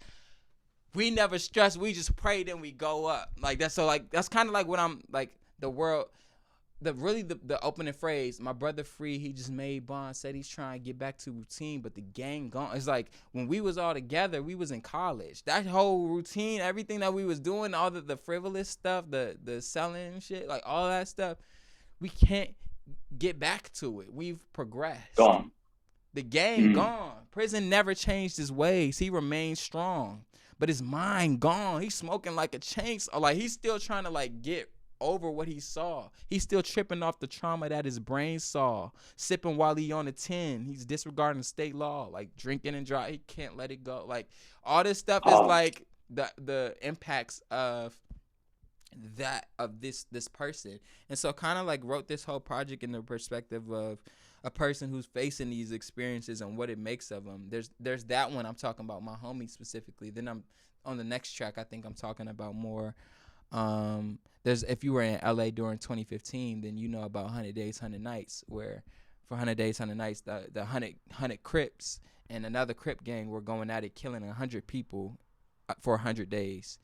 And that was like that was the turning point of me. Like at that point I went to college, and I'm kind of talking about it. And I don't think anyone's ever really talked about it like that. Like that was the last time LA's gang culture was really active, like to the max, to the where like they shot. I remember this is right before I went to school, and time like this is my senior year. Like, you know, right when you graduate, that summer is kind of like the last summer you're gonna spend with all of your homies from high school. So you're going out a lot. It's y'all like graduation parties left and right.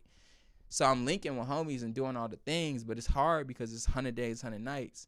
And the last big incident that happened right before I went to school, I remember this was when I started, my grandma started saying like, yeah, don't wear no red, don't wear no blue, just be neutral, wear neutral colors.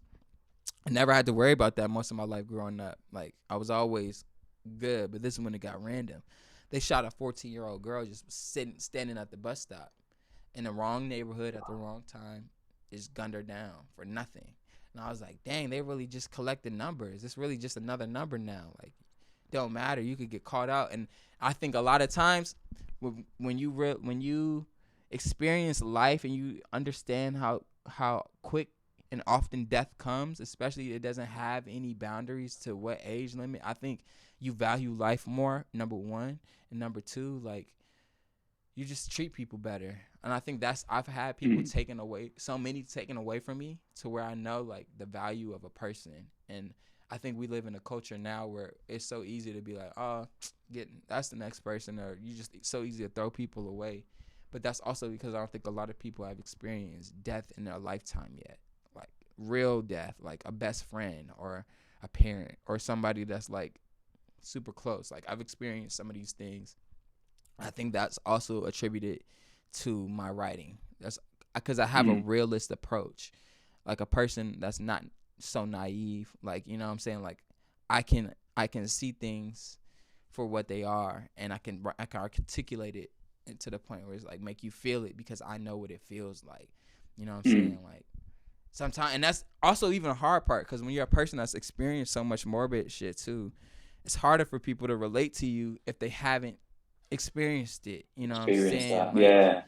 So that like it's, and even now that I'm older, I've made the connection on why it is like why people from the hood, like especially the place like Los Angeles, someone from like South Central can hardly relate to someone in Beverly Hills because they live two different lives. Like the person in Beverly Hills probably hasn't had too much knowledge on death or guns or having anyone taken away from them and stuff like that. I'm not saying they have not, that no one hasn't and that they can't, but I'm just saying the likeliness of someone who grew up in the hood seeing death frequently, you know what I'm saying, their outlook on it and compassion for people is going to be a little bit different, you know, versus that person. Definitely. Even and there's certain things that person that grew up not in the hood is going to have that the person in the hood doesn't have but needs, like financial awareness and all this stuff. Like they're a little bit more keen business decision making. Like they probably have those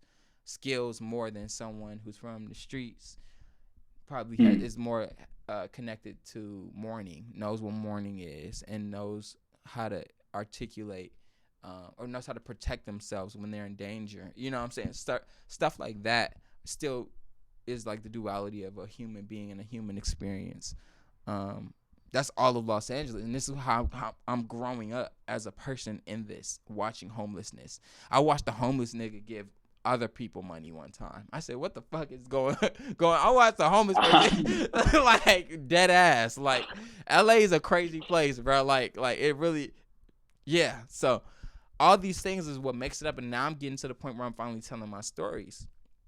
We're only 3 projects in on me, and I really don't even. I was thinking about this the other day because I was like, damn, I have like really technically only have 1 album. Like you can say, a lot of people could say Made in America, but that's like, I consider that Made in America and the Cage Bird Sings really mixtapes, like the Mixtapes. EPs, mixtapes. Like if it's not more than 10 songs, I think of it as like a mixtape. But My Place in This World, and maybe even like not even Flying Pieces could even, you could say is an album, but that's a dual project. So it really like, it's not my personal solo. So like I really only have 1 album if you really count My Place in This World. So you're about to start seeing more from me in the way of like how I'm gonna tell these stories and give more projects that have like different stuff. I'm excited also too about where I'm gonna take visuals, because I think I have really good visuals right now too. But like I'm about to start doing a little bit. I'm about to be working with some more people on like making things get a little bit more creative. I'm super inspired by like M. Triplin right now, and the way he does his videos with like green screen and stuff like that. So eventually I'm gonna get into some stuff like that in the future. Yeah. I can't wait for that. In LA as well, like I know a guy who lives in Crenshaw, and he says about how dangerous it is and stuff. And I said to him like, "Oh, well, if I come out of LA, I'll come see you in Crenshaw."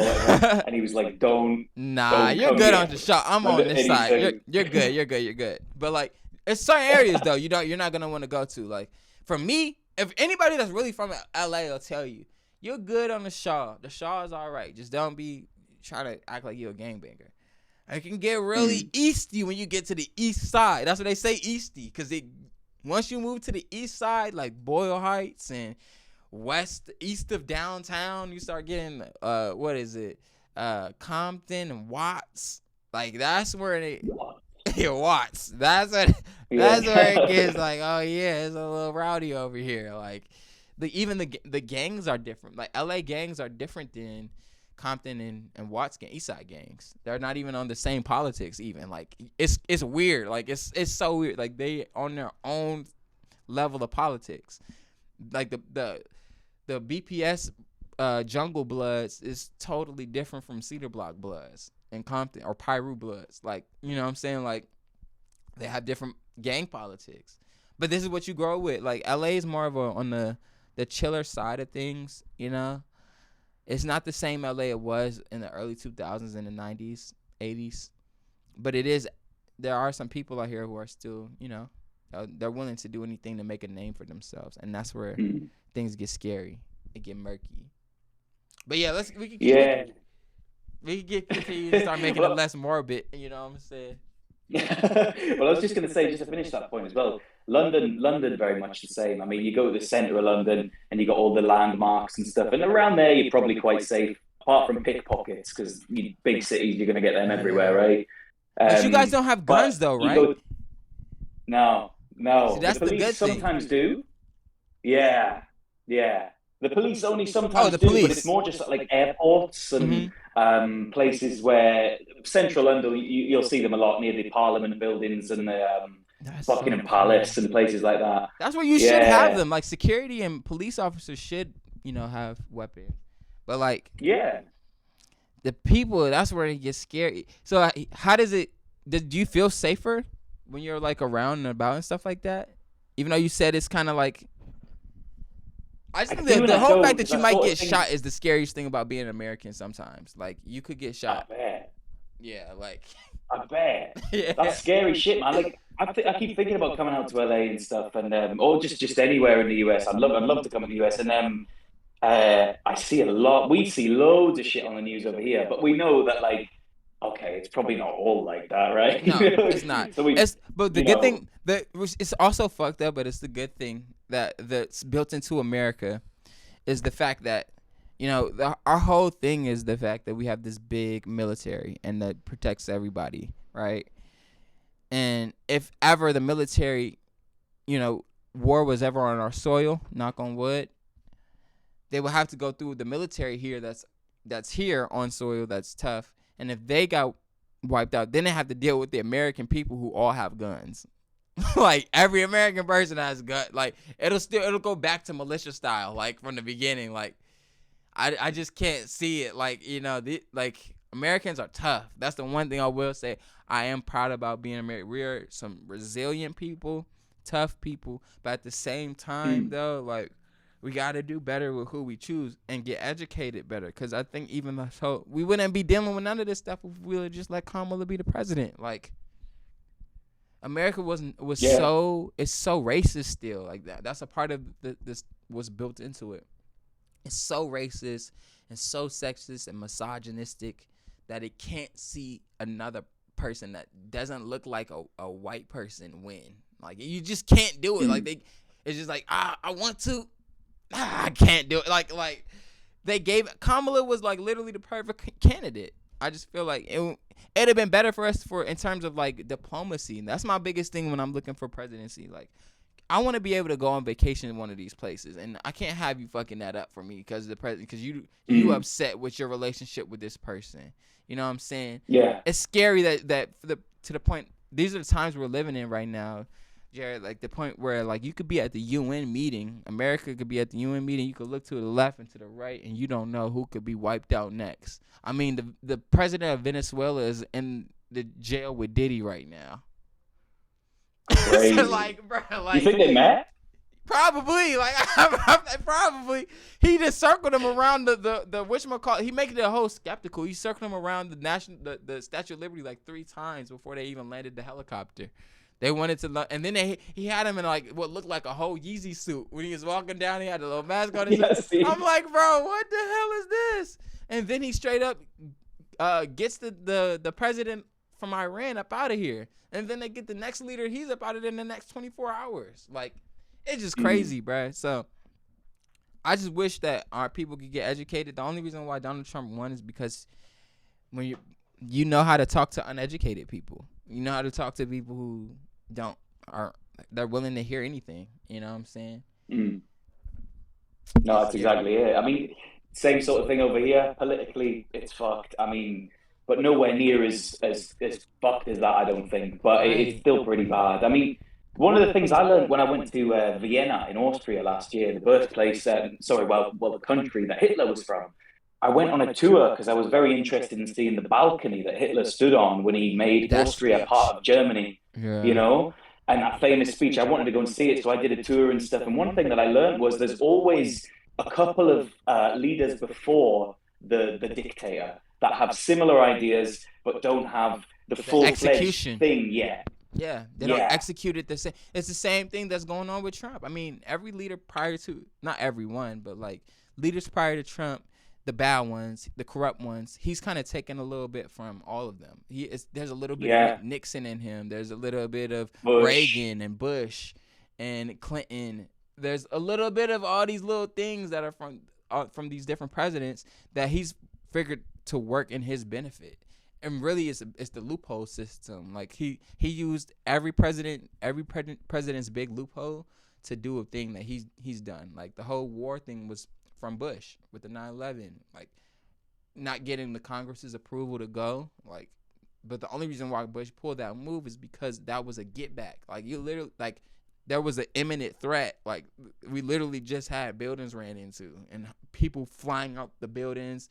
We had to get back for that. No, and you had our American people jumping out of like 20-story building. No, someone has to answer for it.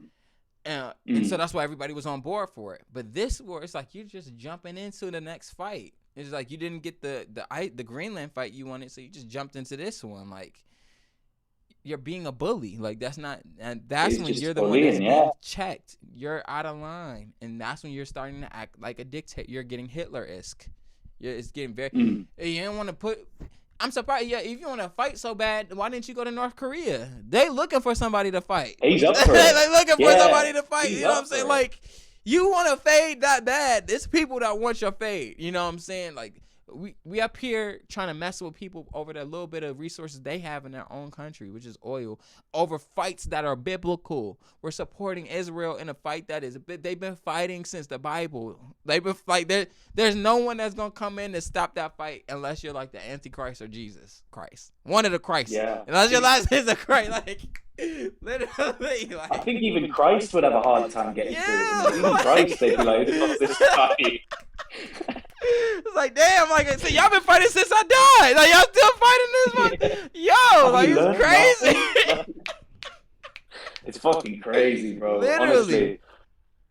But this is I don't why know what's art next. is so important right now. The person who can articulate the art the most or the best is, you know, has the people on their side. And right now that's Kendrick. And, you know, he's been able to, like, do his thing and tell his story. My only grievance with Kendrick is that he did, like, being a person from LA, I just don't see him doing enough for LA, and he's supposed to be that guy. He's so Compton, I get that, but you represent LA. You wear the LA hat. You know what I'm saying? Like, you're supposed to be for us too. I need to see you at Taste of Soul.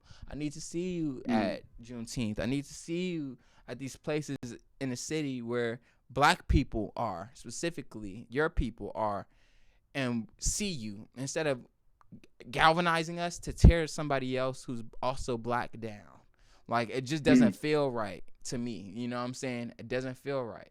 It feels like you should be having what Nipsey was doing when he was. That's why Nipsey is so praised, is because even though Nipsey came from gang culture, he was still doing stuff for the community. He had a thing called Vector 90 in here before he passed away, which was not even had nothing to do with music. He was just giving people with business ideas an opportunity to be funded, depending on if you presented your business idea to Vector the right way. And if you did, Nipsey will figure out a way to fund you and get your business rolling up off the floor and teach you business strategies. That is helpful. I've not seen any of that from Kendrick.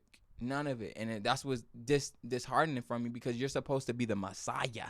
You're supposed to be, you know what I'm saying, the guy, like, for LA, and it's just like a joke. Now I feel like it's up to me and my gen to be those people for LA. You know what I'm saying? I get big enough, that's what I'm going to start doing. I'm going to open up stuff in Leimert Park, community that I grew up in, and start doing stuff that's going to help people, even if it isn't related to music, even if I'm just doing what I was doing earlier, helping people get jobs. Like, yo, you need some money before you even get your vision together. We're going to help you get a job and get stable. You know what I'm saying? Like, that's what I'm on. I think when more people have that mentality, you'll start to see change. Genuinely. Like, genuinely. So. Yeah. All across the world. If you have that attitude of helping other people and just being compassionate and a decent person, you don't have to be religious. You don't just be a good person. That's all it is. And people feel that. Try to be. They'll feel it. Yeah. Yep. So, yo, is there any other things you wanted to ask? Is there anything else you have? Oh, mate, I wrote a whole. Whole thing. Let's get it. So let me get my train of thought quick. Okay. I know we're technically live, but okay. I think we might have covered this sort of already anyway. But is there one piece of advice that you would give to someone starting out as a musician? Maybe they're struggling to get their stuff out, or they don't have that confidence in themselves. Is there one piece of advice you wish you'd been told? Yes. Back when you were starting out. I wish somebody really told me from the beginning that the power was in my hands. I say it in my lyrics a lot. World in my hands. I say it, if you listen, the power is in your control. It's all about the move you're gonna get up and do for that day. Like, and sometimes like when you say something like this, it could be hurtful to someone, because like, well, what do you mean the power is in your hand? It's so like cliche to say, but it is, in a sense of like, if you're a musician and you want to get known, then you're gonna have to get up and make a video of yourself, you know, mouthing the lyrics to your song and posting that enough times throughout the week or day that someone finds you and likes you and pays attention. But you have to be consistent in that. You know what I'm saying? The power is in you. It is up to you to be consistent, to put yourself out there, to be seen consistently, always posting. It's hard. It's not going to be easy. I have also a song on this project called Make It Work, where it's like, the lyrics is like, I got to get back, I got to work. No, I got to make things work. got to get right back. It's going to hurt, but we going to make it work. Like, it's going to hurt. Just like anything you going to do that's going to make you better, it's going to hurt. Like, going to the gym hurts. But the result afterwards is, you got the six pack with the muscles. You feel me? You good. It's going to hurt. Getting it. Getting it hurts. And you should know that. There shouldn't be no surprise to when it, like, yeah, I'm frustrated because certain stuff is not working for me. Yes, that's a part of the growing pain. Once you get through it, it takes time. It's not going to probably even happen overnight. You're going to have to keep pushing and pushing and pushing and pushing, maybe for months or years, until finally one day it makes sense. But all of the work was not for nothing. It was all growing you to that, for that moment, And if you hadn't had those moments, you wouldn't have been ready for the moment you just got. So that's the biggest information. Very true. I think. That's spot on. I really like that. I think anyone listening to that as well, I think, yeah, that's spot on. That's spot on. It's real talk. As an artist, is there a time of day that you like to record, or can inspiration just find you wherever you are? Like I said earlier, like I do my crackhead day where everything gets done before 11. A lot of the times I write some of the best stuff when I first wake up, but Spirit calls me a lot. Most of my music is made at night. Spirit calls me a lot, like really in the hours between 11 to 2 o'clock, 3 o'clock in the morning. I've made some of the craziest, most, I don't even know how I said the records. Like, that's when that type of writing comes out of me, because I think it's something special. That's why I say also too, in the morning, early when you first wake up, or right when you're about to go to sleep, you're in this stage of dream and living world still. So yes, especially, and if you add a little bit of marijuana on top of that, then it's a little bit more enhanced. And so, like, you're in this dream state almost, and that's when the best writing and creativity can come out of you, because you're being pulled or influenced by Spirit still too. Spirit has a chance to connect with you during those hours. I don't know why. Maybe it's because you're so closer to sleep and you don't have that quite of a grip of reality that they're able to, like, influence you somehow and say certain things. You're closer to like an unconscious state where your mind's just free to do its own thing, and I'm with you. Always thinking about the thing too, which I've noticed now that I'm older. Like, even when it seems like I'm not writing, I'm writing and saying something. Like, my brain's constantly moving and thinking of words to say or phrases to say. Like, I'll be sitting down on here, and like a lot of times too, if the beat is mad ridiculous, like, yo, I gotta do this right now, and my brain won't stop it. Like, it'll literally tell me to do the thing. But then sometimes a beat will be so creative. Like, I find this a lot with Chase's beats. Whenever I get beats from Chase, like, I'll sit on his beats for a little minute, because it'd be so, like, ethereal. I'm like, yo, like, I have to not say nothing right away, because I'm gonna say some bullshit on this. Let me sit on, and my brain will just be, I'll be thinking about the beat. My brain will just be thinking about words throughout the day. I'll lay down, I'll go out and even do my day. And then when I return to it, all the things that I've thought about will just come to me at once. Like, like the brain was already solving that problem, like in autopilot mode. And then when it's time for me to do the thing, I'll just be able to just say everything I need to say. But that's how The Rain was made. I had that beat since, like, he sent me that beat in 2023, I think, and I didn't end up recording to it until 2025. And that was when the time was right. Yeah, that's when it came. To do it, yeah. Like, he made it to me the beginning of 2024 or the ending of 2023. I remember having it because I had to go back into my thing, and I was like, oh, I know the perfect beat now for what I need to say, and it was that. And that's usually what happens. Like, it's so wild. I don't know why it's that way. I tried, even in college, I was trying to control it, but I wasn't, like, the best. I don't think I was, like, to the point where I'm writing now. Like, my writing now was just, like, controlled. Back then I was trying to control something that I couldn't control. It's like, it was harder for me to do it. But now I want to try to challenge myself even moving forward to see how much I can make when I'm locked in. Cause when I'm in my periods, my phases of it, like, I was working on this project in 2024 called 40 Days, and I ended up recording 60 songs for that one project to pick the best of 12.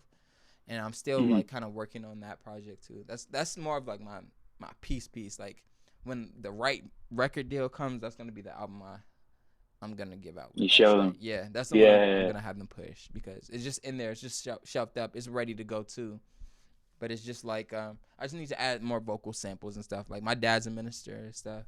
It's 40 days. The whole 40-day concept is the whole project conceptually is like all gospel sampled. Like that's never been done in hip hop. So I really want to do this like a special way.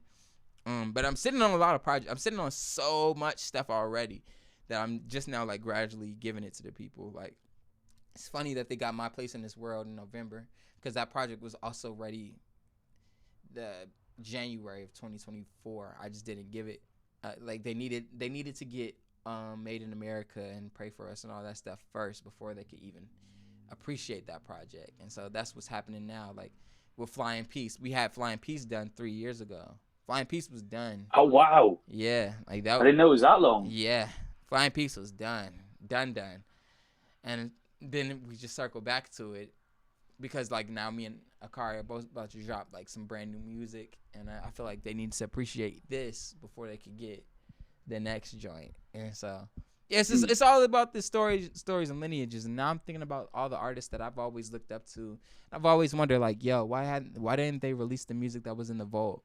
Like Stevie Wonder has so much music in the vault and hasn't released it. So much. But it's just about timing. Timing boils down to everything. You know. Yeah, and with your ADHD as well, I'm ADHD as well. But how do you get like a burnout ever? Do you ever get like, where I'm not doing anything today? You get that? That's where I'm at with where I was at with Twitch. You know what I'm saying? I got burnt out from it pretty much, like a lot. Like, because I was going hard. Like, when my stream, chat knows, like, when we was first starting, I was like 3 or 4 days a week. Like, 3 or 4 days a week. And I had guests consistently every week. Like, every week somebody new. And I could start it back up at any moment. But I just realized, like, yo, when in the middle of that, even though I was getting songs done and I was still recording, it got me back in shape. But I realized it wasn't getting me the best writing to the best of my ability. You know what I'm saying? Not to the point where, like, so now what I'm going to start doing is writing the joint first and then turning the camera on for the recording process.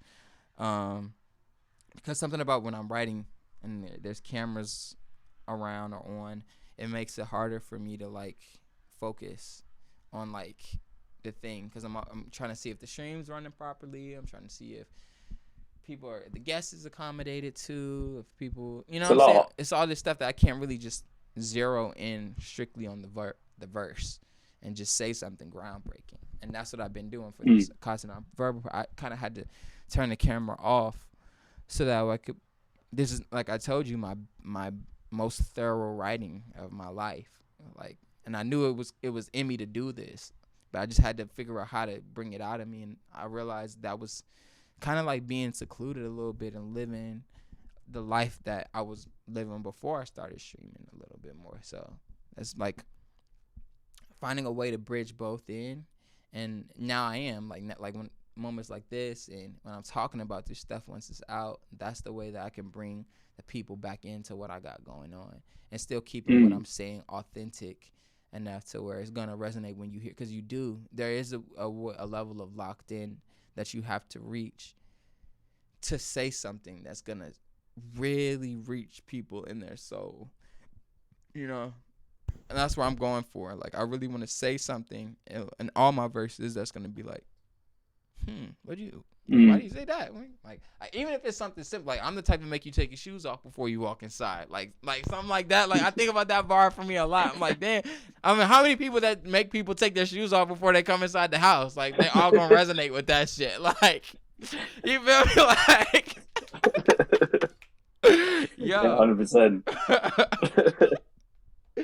I'll tell you, I had some like quick fire kind of questions, but we'll probably get into it on all of them. Some of them are short and some of them are okay. You can I'll try to answer each one more quick. All right, tea or coffee? No. Neither. Oh, you said tea or coffee? Yeah. Okay, tea. I like chai tea.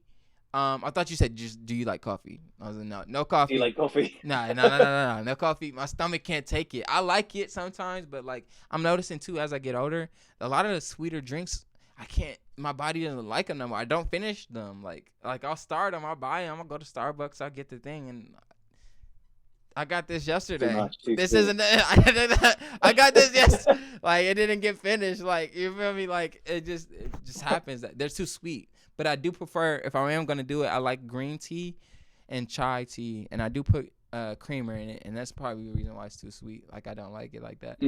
It's Yeah. like I put the Because I know creamer. the American food is like a lot sweeter than what we've got over here, apparently. Yes, Yeah, yes, yeah. bro. And that's the. I'm going to Europe probably sometime this year or next year. Cause I need to taste the difference in it because our food is so heavily like that's my whole thing. It's so much sugar, and that's why everybody's so big out here and obese because you're getting so much sugar from all these things, from the sodas we drink, and then you get, everyone likes lemonade here in America. Like that's so much sugar is in lemonade and all these things, and you're not even talking about actually consuming the food that has sugar in it. These are just the drinks, and so Yeah.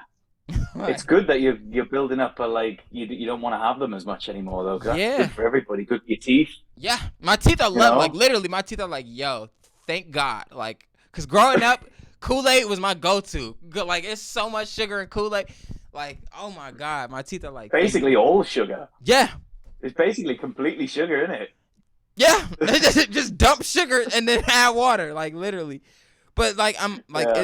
it's that. So I think I'm prefer if I'm going coffee or tea, I'm definitely going chai or green tea, black tea. Green tea, okay.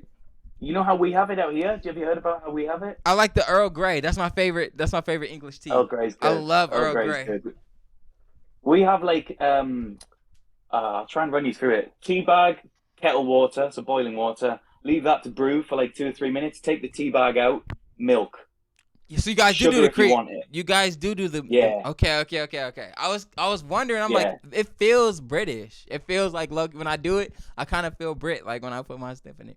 But yo, do you guys do tea time and stuff still too in England? Like, or is that just like Oh a miss? yeah. Like that's a real No, thing? honestly, it's true. It's one of those stereotypes that's just 100% Oh true. Everybody's drinking shit! tea all the time. And like, I know I could go around my sister's house, and as soon as the kettle is boiled and the tea's poured, and we finish that one, the kettle's boiled again, and it's I'm like, going to let's go London. That's again. my type of place. That's my type Constant. of place. I'm not gonna lie. I'm a tea lover. Like for real. You can get out here. You can get out here. Um, what was the next one I was going to ask you? I think we covered that. See, this is the good thing. We covered so much of what I was going to ask you anyway. So, okay, are you a physical media guy, like vinyl CD? Do you collect stuff, or are you more of a streaming guy? I've been collecting vinyl since I was in 11th grade. This is Buddy Mills uh album. I have a bigger collection in my living room of just like I have a whole cabinet underneath my record my record player. Player? But I used to have my room. I wish I could pull up a picture. In college, my dorm was all vinyl. Like I took all my vinyl that I collected from because junior year is when I started really going in. I collected so Mm, many vinyl junior and senior year because there was one. I went to Performing Arts High School and then there was a record shop like two two blocks down and you could just go and I was cool with the guy. He used to give haircuts. He used to do all types of stuff. But he gave me one time because he just knew I was avid with. I would be in there all the time. Whatchamacallit, like a hamper of. He let me pick out like a hamper full of vinyl. A hamper like where you put your dirty clothes and stuff. Like a big hamper of it. Like so it was filled to the top with vinyl records and all types of stuff that I would end up sampling. Some I haven't even sampled all of them, but like a lot of them I went through and sampled, and then I used them for mm. decorations. My college that was the one way I used to get girls to come over and help. I'm like, yo, you gotta come over and help me put up my records in my room. Oh, you gonna put your room? You gonna decorate your room? I'm like, yeah, you gonna be my interior designer. You gonna be my.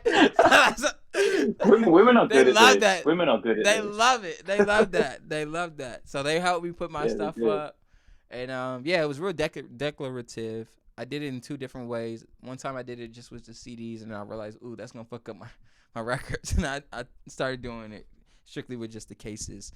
But yeah, I'm a huge record collector. In fact, working on right now, probably by the summertime, we're gonna get some vinyls ready for my place in this world and Octanon Verber. Maybe I might do like 50-50, like 100 for that project and that project, two different ones on vinyl. So Oh, yeah, that's I was what's going to say going. as well. There's a lot of companies out in like the Netherlands and places like this all across Europe that take a real special interest in American hip hop, but particularly underground stuff.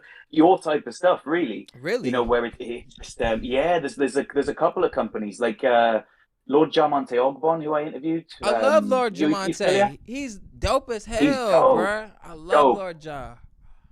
He invited me to his B&B when he was doing his first UK show here to interview him, and Really, such a cool guy, so cool. He used to do all of his releasing through like a Dutch distributor, and all of that stuff. All of those records would just go all around Europe as well as America. So it just opened up a whole new. Because I don't think American underground artists realize how much they're loved outside of oh, America, bruh, I want to like leave. so much. I want to go to Europe so bad just for that. Like that was my first anything. Like how I even got placed. I got a song with Wakai, and it's done through the homie Noah who lives in. He's in Finland. I want to say Norway. He's in Norway, Norway. and so yeah, like most of my people who kind of like on my core listeners are European or African. They're South African. So I want to, Hmm. like, I wish I could be tapped in with the place that he's using for that. Crazy. I saw Lord Jamonte 2 years ago with Willie Nova at event. It was at a Lordy show. It was at Uncle John was performing, and John. yeah, and that was crazy. This is the first time I saw him perform Pride of a Man live at this place, and Lord Ja was there. A lot of producers was there. Mayhem Loren was there. I was like, this is in New York, so I was like, yo, like that was one of my moments. I felt like, damn, I'm in the underground seeing this, but like, and Lordy sat next to me. I was like, what the fuck? I couldn't even. It was so much going on. I couldn't even talk. I couldn't even say anything to. Uncle John's probably like one of my biggest inspirations in hip hop, like as far as like one of the new gen. But yeah, like Yeah. I want to know And about the streaming what he's using. Like that Dutch company is probably like the reason why a lot of his stuff is even getting pushed around Europe for real. yeah, I mean, because now he's signed to Lex Records, which is He quite a is. big label out here. But before that, he was using, I think it might have been a company called Derap Winkel Records or something like that. I'm gonna find it for you, Please do and 100%. text it to Um, me because I'm gonna dive into that yeah, right away, bro. because Like they do cassettes and everything, like CDs, cassettes, and he did that for years he before did. landing a deal with Lex, as did Uncle John as well. Um, I'm a fan yeah, of both of Uncle them. John was, yeah, Like yeah, me huge, too. huge fan of Lord Ja. Like that's who I was listening to a lot. Lord Ja and Uncle John are the two that kind of like, if I could compare my sound to anybody in the scene more directly, it would be like under the umbrella that they've created more so than really Earl or Navy Blue. I'm like more like them. I feel Yeah, like I would agree, and I would also say as well, your stuff feels like it's on its own it trajectory as is. well. So although you do pay homage, and you admire those who came before you, and you research them, and you know a lot about them. I think your path is so different in a way, Yeah. and I think that's what makes it so great. I You think I know? had to because it like for the longest I was like I even though I am inspired by Lord John and Uncle John a lot, like what's adding to my, I think, yeah, like what you just said, what adds to mine a little bit more is that history, that hip hop history that I have. And even though they're older than me, so of course they probably even grew up on that music a little bit more than I have, Mm. but at the same time it's studying the deep cuts. Like I don't think everybody studied every duo hip hop art the way that I've been doing it. Like Mm. not like Gang Star, Black Star. They can't tell you the deep cuts or the who produced what, or even could define a J Dilla beat versus a what's my boy's name? What's his name? I forget his name that fast. But like that's what I'm talking about. That's what I'm referring to. Like I want to be like adding like kind of like the backpackness to my sound Mm. too. Like there's a backpackness element, the like Kanye esque element that exists in it. That's not all Rock Marciano or like Mm. that's that side. You know what I'm saying? Like there's a blend of all the hip hop. I feel like with the exclusion of trap, because I'm not really too big on it. Yeah, You know what I'm saying? yeah. Um, On the sound itself, or just like working with that sound? just Are you working with keen on that it as sound like a right listener? now. Do you ever sometimes? I just don't. Yeah. I like the as far as trappers you're gonna hear for James. I have a whole nother alias that I make music more so like that with, like a whole nother. It's different. But as far as James the Third, like the closest you're gonna get from me from that is gonna be like a record like 2010 by like Earl Sweatshirt, like that uses those trap elements, but it's still like me rapping, but it feels Yeah. like you can play this in a club, you know, Yeah, it's got that knock to the it. knock, Like, yeah, the yeah, I'm with knock, you. you Yeah, know, but it's still 100%. kind of melancholy. It's still like like yeah, like I got records like that, and I would love to make a whole project like that. I think who makes music like that right now perfectly in the scene right now is Bibby. Bibby's killing it with that sound right now, bruh. Like, oh my gosh, bruh. Like, I fuck. What's my boy's name? Dang. Wait, your sound went off there, brother. What did you say? Hang on 1 second. Yeah, Tune B. Tune B. He's making Indeed. music like that in the scene. I would love to make more music with Tune B like that. I think he's kind of like the captain of people making music in that style in the scene. You know what I'm saying? So Mm. yeah, that's where I am. The Backpackness is where I live right now. I want to make a more like there's this record that's kind of been my reference point for Octanon Verba, the album I'm working on right now. It's a record by Talib Kweli. It's called it's off Reflections, and it's called Blast. Blast is kind of like where I'm at. I Blast. want to make a record. I want the whole album. I want it to kind of like feel like this, like that record. I don't know. Have you heard it What before? year is this from? What year was it from? This record. This is from 2004, I believe, Oh, and this is Beautiful Struggle. yeah. Let me Is that see. right? Yeah, let me see. Reflections Eternal. Reflections Eternal. 2000. Ah, yeah, yeah, yeah. 2000. The thought of the wait, is it the thought of? Yeah, no, it's the thought of Train. So actually, yeah, Train of Thought. Reflections Eternal. Blast. October 17th, 2000. Again, I'm only 3 years old that year. That year alone, though, is one of the best years in music.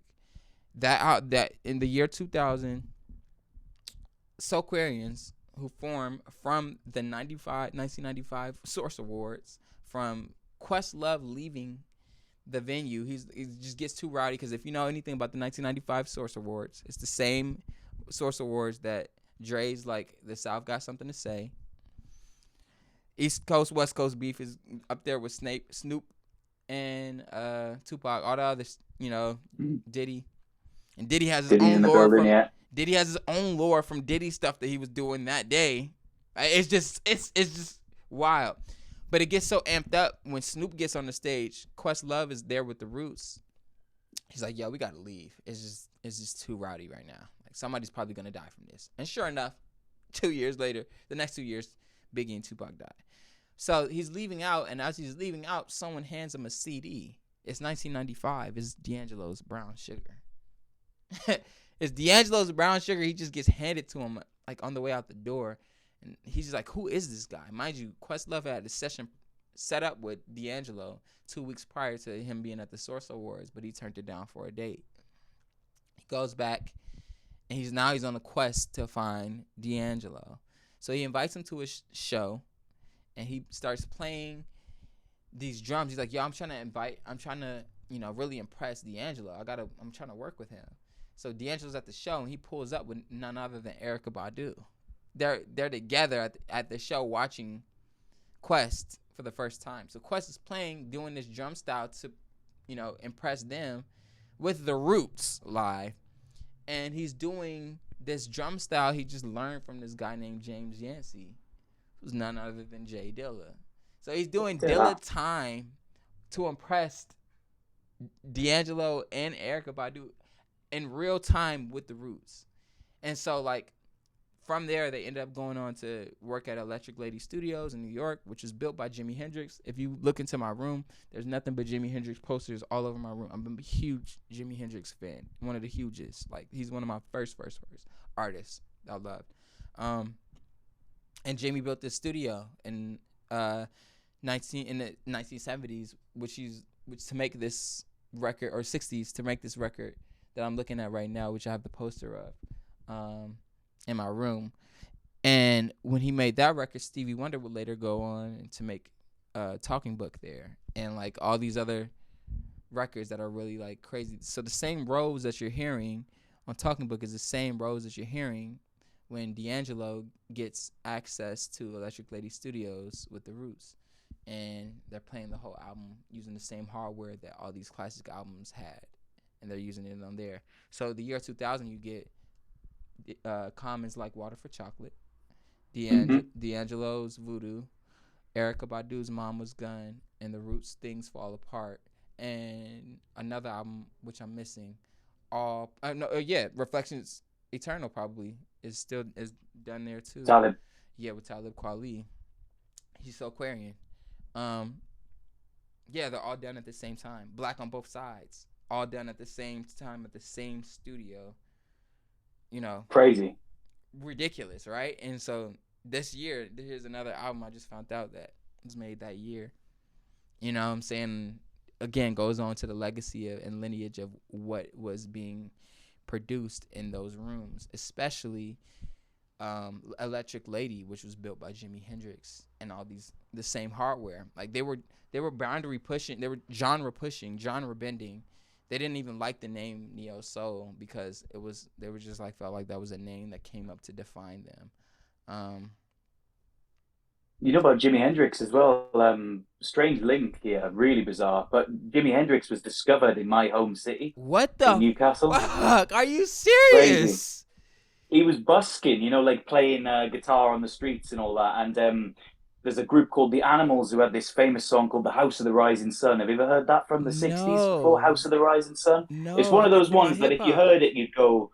I probably heard a song or something before, though. I probably for sure heard a song before. But like, yo, that's crazy. Your hometown. Look, bro, if you just looked, it's nothing but Jimmy all around here. Like, damn. Like, it's Jimmy everywhere. I'm a huge Jimmy fan. Huge. Yeah, that group, The Animals, they had I think it was the drummer or the bassist or something, Chaz Chandler, and he just seen Jimi Hendrix performing out and about and wanted to sign him, and that was that. I mean, I would too. He's undeniable. What the heck? Do you see his hands?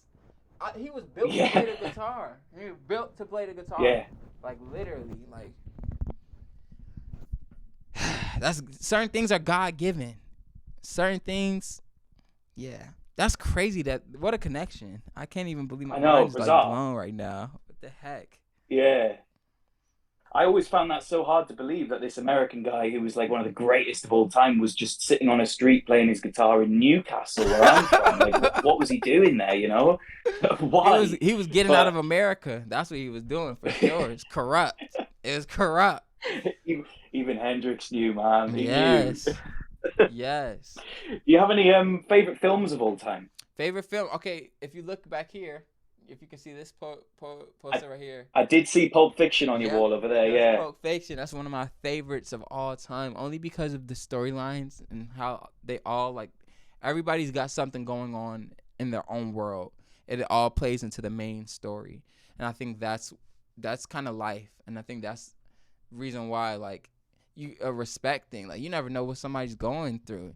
Like, dude trying to hold up that last scene is always what gets me at the end when they're at the breakfast spot after they did all this stuff to get the money and then they're about to get robbed at the end of the movie. But the movie starts like that though too. So it's like, but towards the end you get the full spectrum of it. And he's like, no, we're going home. I'm gonna let you know, like, everybody's gonna put their gun down. Everybody gonna be cool. You tell that bitch to be cool. Be cool. You tell her to say, bitch, be cool. Like, that's my favorite part. That's my favorite part of that movie. Like, so there's that. There's also, like, I have my grandma and I grew up with a fixation on gangster mafia movies. Like, love mafia movies, all of them, like any type. From Goodfellas, The Godfather, all of it. My grandma, we watched it. American Gangster. American You seen Gangster, that before? of course, with Denzel. Yes, Yeah. all of it. RZA. RZA, yep. RZA's in there. Ti's in there. It's like Ti's in there. it's crazy, Yeah. I yeah. forgot about that. Yeah. Yeah, T.I. Yeah. So like I like those movies. Any black exploitation films, so such as like Coffee, things like that. exactly. I'm on those.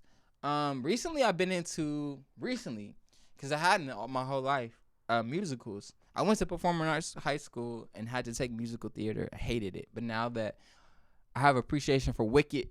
Wicked was really good. I like how that was done. I think the singing in that and the songwriting in that is like spot on.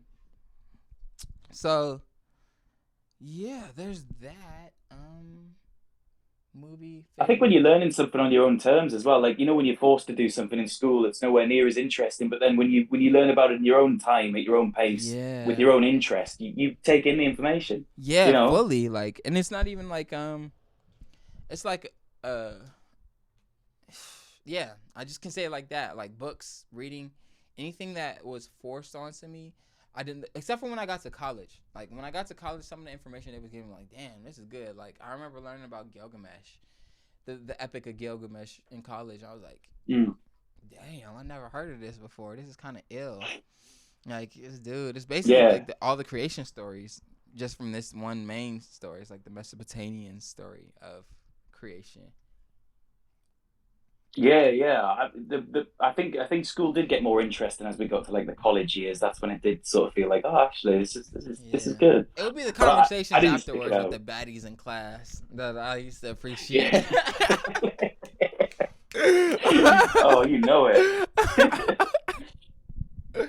Straight up. I was gonna say, what keeps you going, man? What keeps you motivated? Because I see you're very consistent. You're very inspired just by the world around you and the culture that's come before you and the culture that you're living in now. You're passionate about your people and those around you. What keeps you going? Anybody that's being great at what they're doing and putting like great music out, and I find it and I dive into it.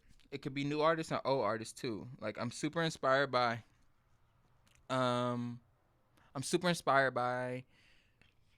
what is it? Like I've been saying, like the history of hip hop and learning about all these different albums, like Tribe Called Midnight Marauders inspired me to go harder. So did Low End Theory, and like Water for Chocolate and B, and all these projects that I'm listening to that are kind of like making me a better rapper every time I listen to them. Like for real, like I wish I could pull up the last joints I liked. I just go through my likes recently. The Raise It Up joint, the Outkast album. Really, I just heard the life of a life in the day of Andre Benjamin, Incomplete. That shit's amazing. Literally like the Love Below album. Like that's where I am. That's like I'm inspired. I can't even put it into a word. Like I'm that inspired. I'm that like happy like about like learning about the stuff that I missed out on in my hip hop journey. Not even missed out, but there was hip hop was going on as I was growing up. And I grew up like I was in 4th grade in 2007. That's when like the YouTube is beginning to come out more and more. Like I remember being in 3rd grade and seeing Soulja Boy, and that's where hip hop was going. And it's just like it was new. I grew up with the new hip hop, and I missed out on some of the best shit because I was too young. And now that I'm older, going back and listening to it with an older ear, I can really appreciate it like thoroughly. And I think that's what's keeping me more motivated. Me understanding how these songs were made and the processing of bringing people together, and even the blending of live instrumentation and like synthetic, like what Dilla was doing with his MPC, and then going to a person like Amir, and he can like add all the roots to his beats, and it just brings a more liveliness to the sound. Even like having choir, like the song I just told you about by Talib Kweli, he has like female vocals, kind of like ad-libbing him. Like you pronounce my name Kweli, and they all sing it like in the back. Like I want to do some shit like that. Like that's so hard. And like so that's what you're gonna hear in the future for James the Third. Like I'm gonna be like experimenting that way. Like getting choirs and people. Like I've already like linked up. You've heard on certain projects me incorporate singers and stuff like that. But now you're gonna hear a little bit more of that on the next joint, and then on the joint following it, you're gonna hear it like blended in the vocal differently. Not them having their own part, but they're also like a part of me.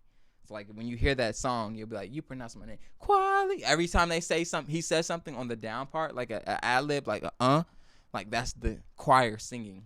So like I'm gonna start doing stuff like that. It's gonna be crazy. Like it's gonna be like Love that. I'm excited to give people that, and because they haven't had it in a long time, they haven't heard anything like that in this like wave of music lately, and it's gonna be so refreshing too. If I could blend that with like the sound that I'm doing with like some synthetic shit too, like making it all kind of come together as one. I feel you. No, I love that. And one of my last questions was actually going to be, what's next for James the Third? You've answered that, fantastic. But there's one more thing I want to touch on. We Yes. spoke about it last time, and I think you touched on it brilliantly, and you explained the history of this moment in hip hop very well. It's this album right here. Oh, what the fuck, yo! That is a wait. I might have to even. I might even have to add a little explosion for that. Because that is the one right there. That. Yeah, this one. That is it. Yes. Chat. Actually, put it back up to the camera. Close to the camera. Chat. If you don't do anything, chat, after this is done, this is on YouTube for $4 in HD crispy quality. You need to go and watch this as a hip hop artist. I was gonna watch it with you guys on stream, but I can't because YouTube has its own rights and raw. But yo, that concert right there is literally the beginning of the new wave of hip hop and the ending of backpack rap all at once. Kanye's first performance is in that show. Like, oh my God. That's Kanye's first college dropout performance. Like for real. Like his first like brings the band, like, and you can kind of see him becoming Kanye in that performance, like how he kind of like has his hand and how he does like get him high with like Mos Def and everybody on the stage. It's so crazy. He's the first act too performing, and in all of that you can see a 19-year-old J. Cole in the audience with like his like it's just this is before J. Cole even drops any. J. Cole doesn't even drop anything until 2007. That whole what he just put in the camera, you guys, is from 2004. Like that is the blueprint. Literally, yeah. That is the blueprint. Yeah. Like Dead Prez is on there. Like they're doing like one of my favorite records ever. Like Bigger Than Hip Hop. Like that's one of the joints on it where they're talking about what I'm talking about in that time period now. Oh my gosh, Lauryn Hill's there. Who else is there? Jill Scott. Like it's just so. Jill Scott. The guy who's playing bass the whole night. There's two people alternating on bass that show.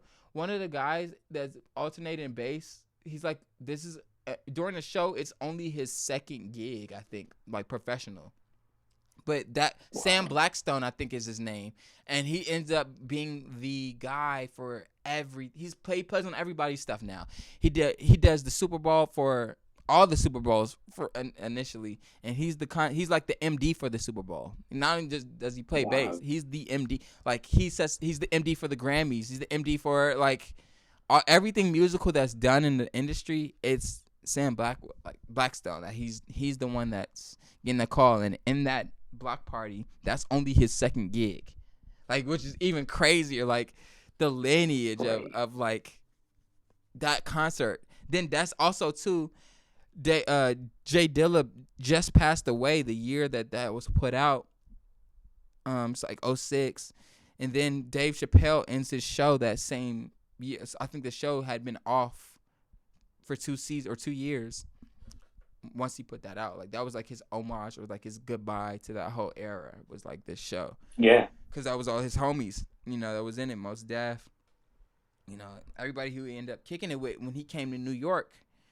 And then in the late 90s, everybody ends up working on that project. They're homies, like essentially while they're in their prime, like Common, Mos Def, all of them. If you go back and look at the Chappelle show, the Food, that's on Common's album, the song called "The Food," produced by Kanye. They debuted that song on the Chappelle Show, and Yeah. it's just like you could see how everything was connected. And I think that we're moving into a new wave of, you know, entertainment where everybody's like interconnected that way. It's really happening more so than ever in New York. Like I'm seeing Hmm. it like all like like Nolly and I didn't know that whatchamacallit, what's his name? He's like the Indian producer. He's really good. He's really Uh, good. I forget his name right now. Indian. He's an Indian producer right now out of New York, and he's dope. He produced the Nolly record. He produced the Nolly record. He's amazing. You know, my chat probably knows him. If y'all know who I'm talking about, Jay, if you know who I'm talking about, you can say.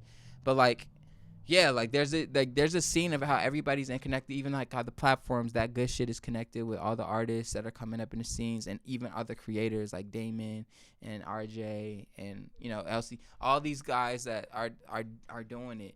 They're forming a network, and when you have that, that's how you know you're building something, the next version of what hip hop Mm. is gonna be, especially for the younger generation. Because I, again, in my research, I'm doing all this stuff. I'm going not only watching music videos and listening to songs, but I'm watching their interviews too, and really like getting from the horse's mouth their opinion on their careers and other people's careers and hip hop in whole, what it is.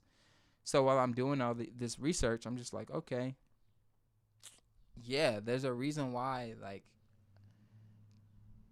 there's the connection of hip hop isn't like that right now, is because the OGs have not reached out to the younger generation in hip hop that much. And a part of it is because they feel for one, too far away from this generation to have a connection. And for two, they don't realize that this generation isn't the type that's gonna go and reach out. Like they're the type that Mm. we gonna need the OGs to come see us about something. It's just like your parent, like you wouldn't, your parents. It's harder for a kid to go and talk to their parents about what's all that's going on. A lot of it is the parent bringing the information out of the child, and then that's what the situation is in hip hop. It's like y'all got to Hmm. come to the young generation and be like, "Yo, what you got going on? What's your perspective on this? What are you trying to make?" And then then they'll tell you like, "Oh, like, dang man, I'm glad I talked to you because you did give me you could give me some wisdom on how to go about this, or I'm dealing with some issues with my label and putting out music. How did you go about it when you was making so and so and so and so? How did that work out for you? I know we're in different generations, but I'm sure some methods may still apply." Like certain stuff like Yeah. that. And I'm sure the older generation probably have more. Not all of them. Probably some of them have reached down. Probably like got embraced with like NBA YoungBoy energy. I was like, I don't want to deal with it. And then like, I'll wait for them to grow up. See like something Yeah. like that. Yeah. You know what I'm saying? Like it's different, but I would like that. There needs to be the connection and mentorship of the older generation to the younger generation, especially when it comes to this backpack rap hip hop shit. Like that's Mm. who we're looking for. I think J. Cole probably needed that. Imagine if J. Cole gets if they pick him, if Dave Chappelle picks him to freestyle on the stage that day and he gets discovered at 19 versus getting discovered after college and later in his 20s and getting discovered by someone like Jay-Z who not really Yeah. trying to like, you know, nurture a new artist like that. They were No. he wants them to come into their own. I think if J. Cole comes up under Black Star and Most Def Talib Kweli, like we have a different J. Cole. Like we have a whole different. Yeah. Very much. You feel me? Like Yeah.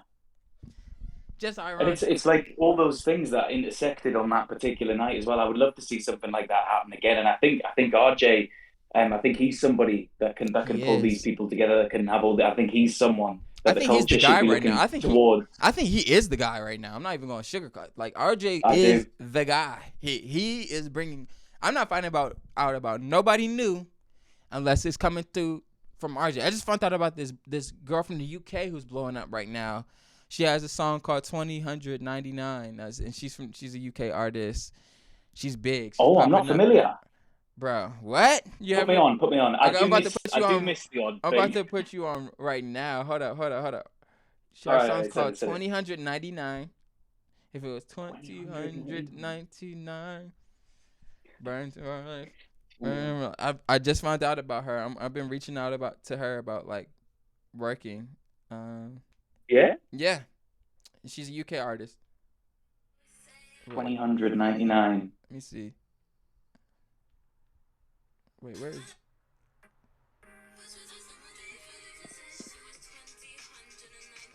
2099.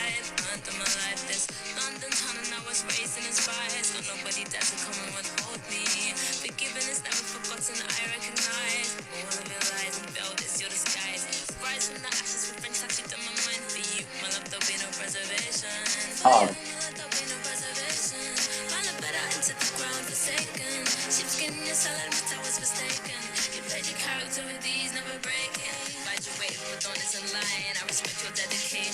send me this. Send me. She's Fire, dope. fire. I haven't seen her before. She's blowing up right now. She got posted on RJ's page like last week. Her shit is going viral. I love her. She's a UK artist and she's new. She's bringing something different to it. She almost feels like what I liked about like Estelle, but like a modern version of it, like with modern sounds. You know what I'm saying? Like I fuck with her. I want to work I with miss her. Estelle. I really miss Estelle. Right? She was great, man.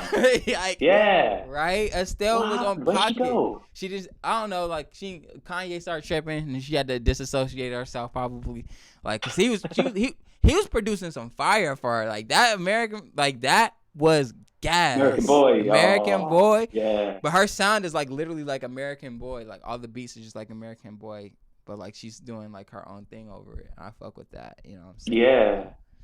Bring back Estelle. Bring back Now, Estelle. Come we want her on. Bring back Estelle. Wait, do y'all know about that artist I just put in there? Are y'all hip? Are y'all hip to the artist I just? Get it. Yeah. She said that's Well, Aura. that's fire. Then. But yeah, we'll go. So James III. Yes. I think that'll be all for today. But you were fantastic. Absolute pleasure chatting to you as always. You're full of knowledge. You're original, and you're going to go very, very, very, very far. I appreciate I hope you know that. And so are you. You're going to go far too. I can't wait to see what your platform turns into in the next 3 years. Like literally, like I want you to just keep going just as much as I'm keeping going. You know what I'm saying? So continue to keep doing what you're doing. And I'll send you some more people I think you should interview too. I think it's dope for sure. Please do, brother. Pleasure. Have a good one, okay? You take care, my friend. Speak to you soon.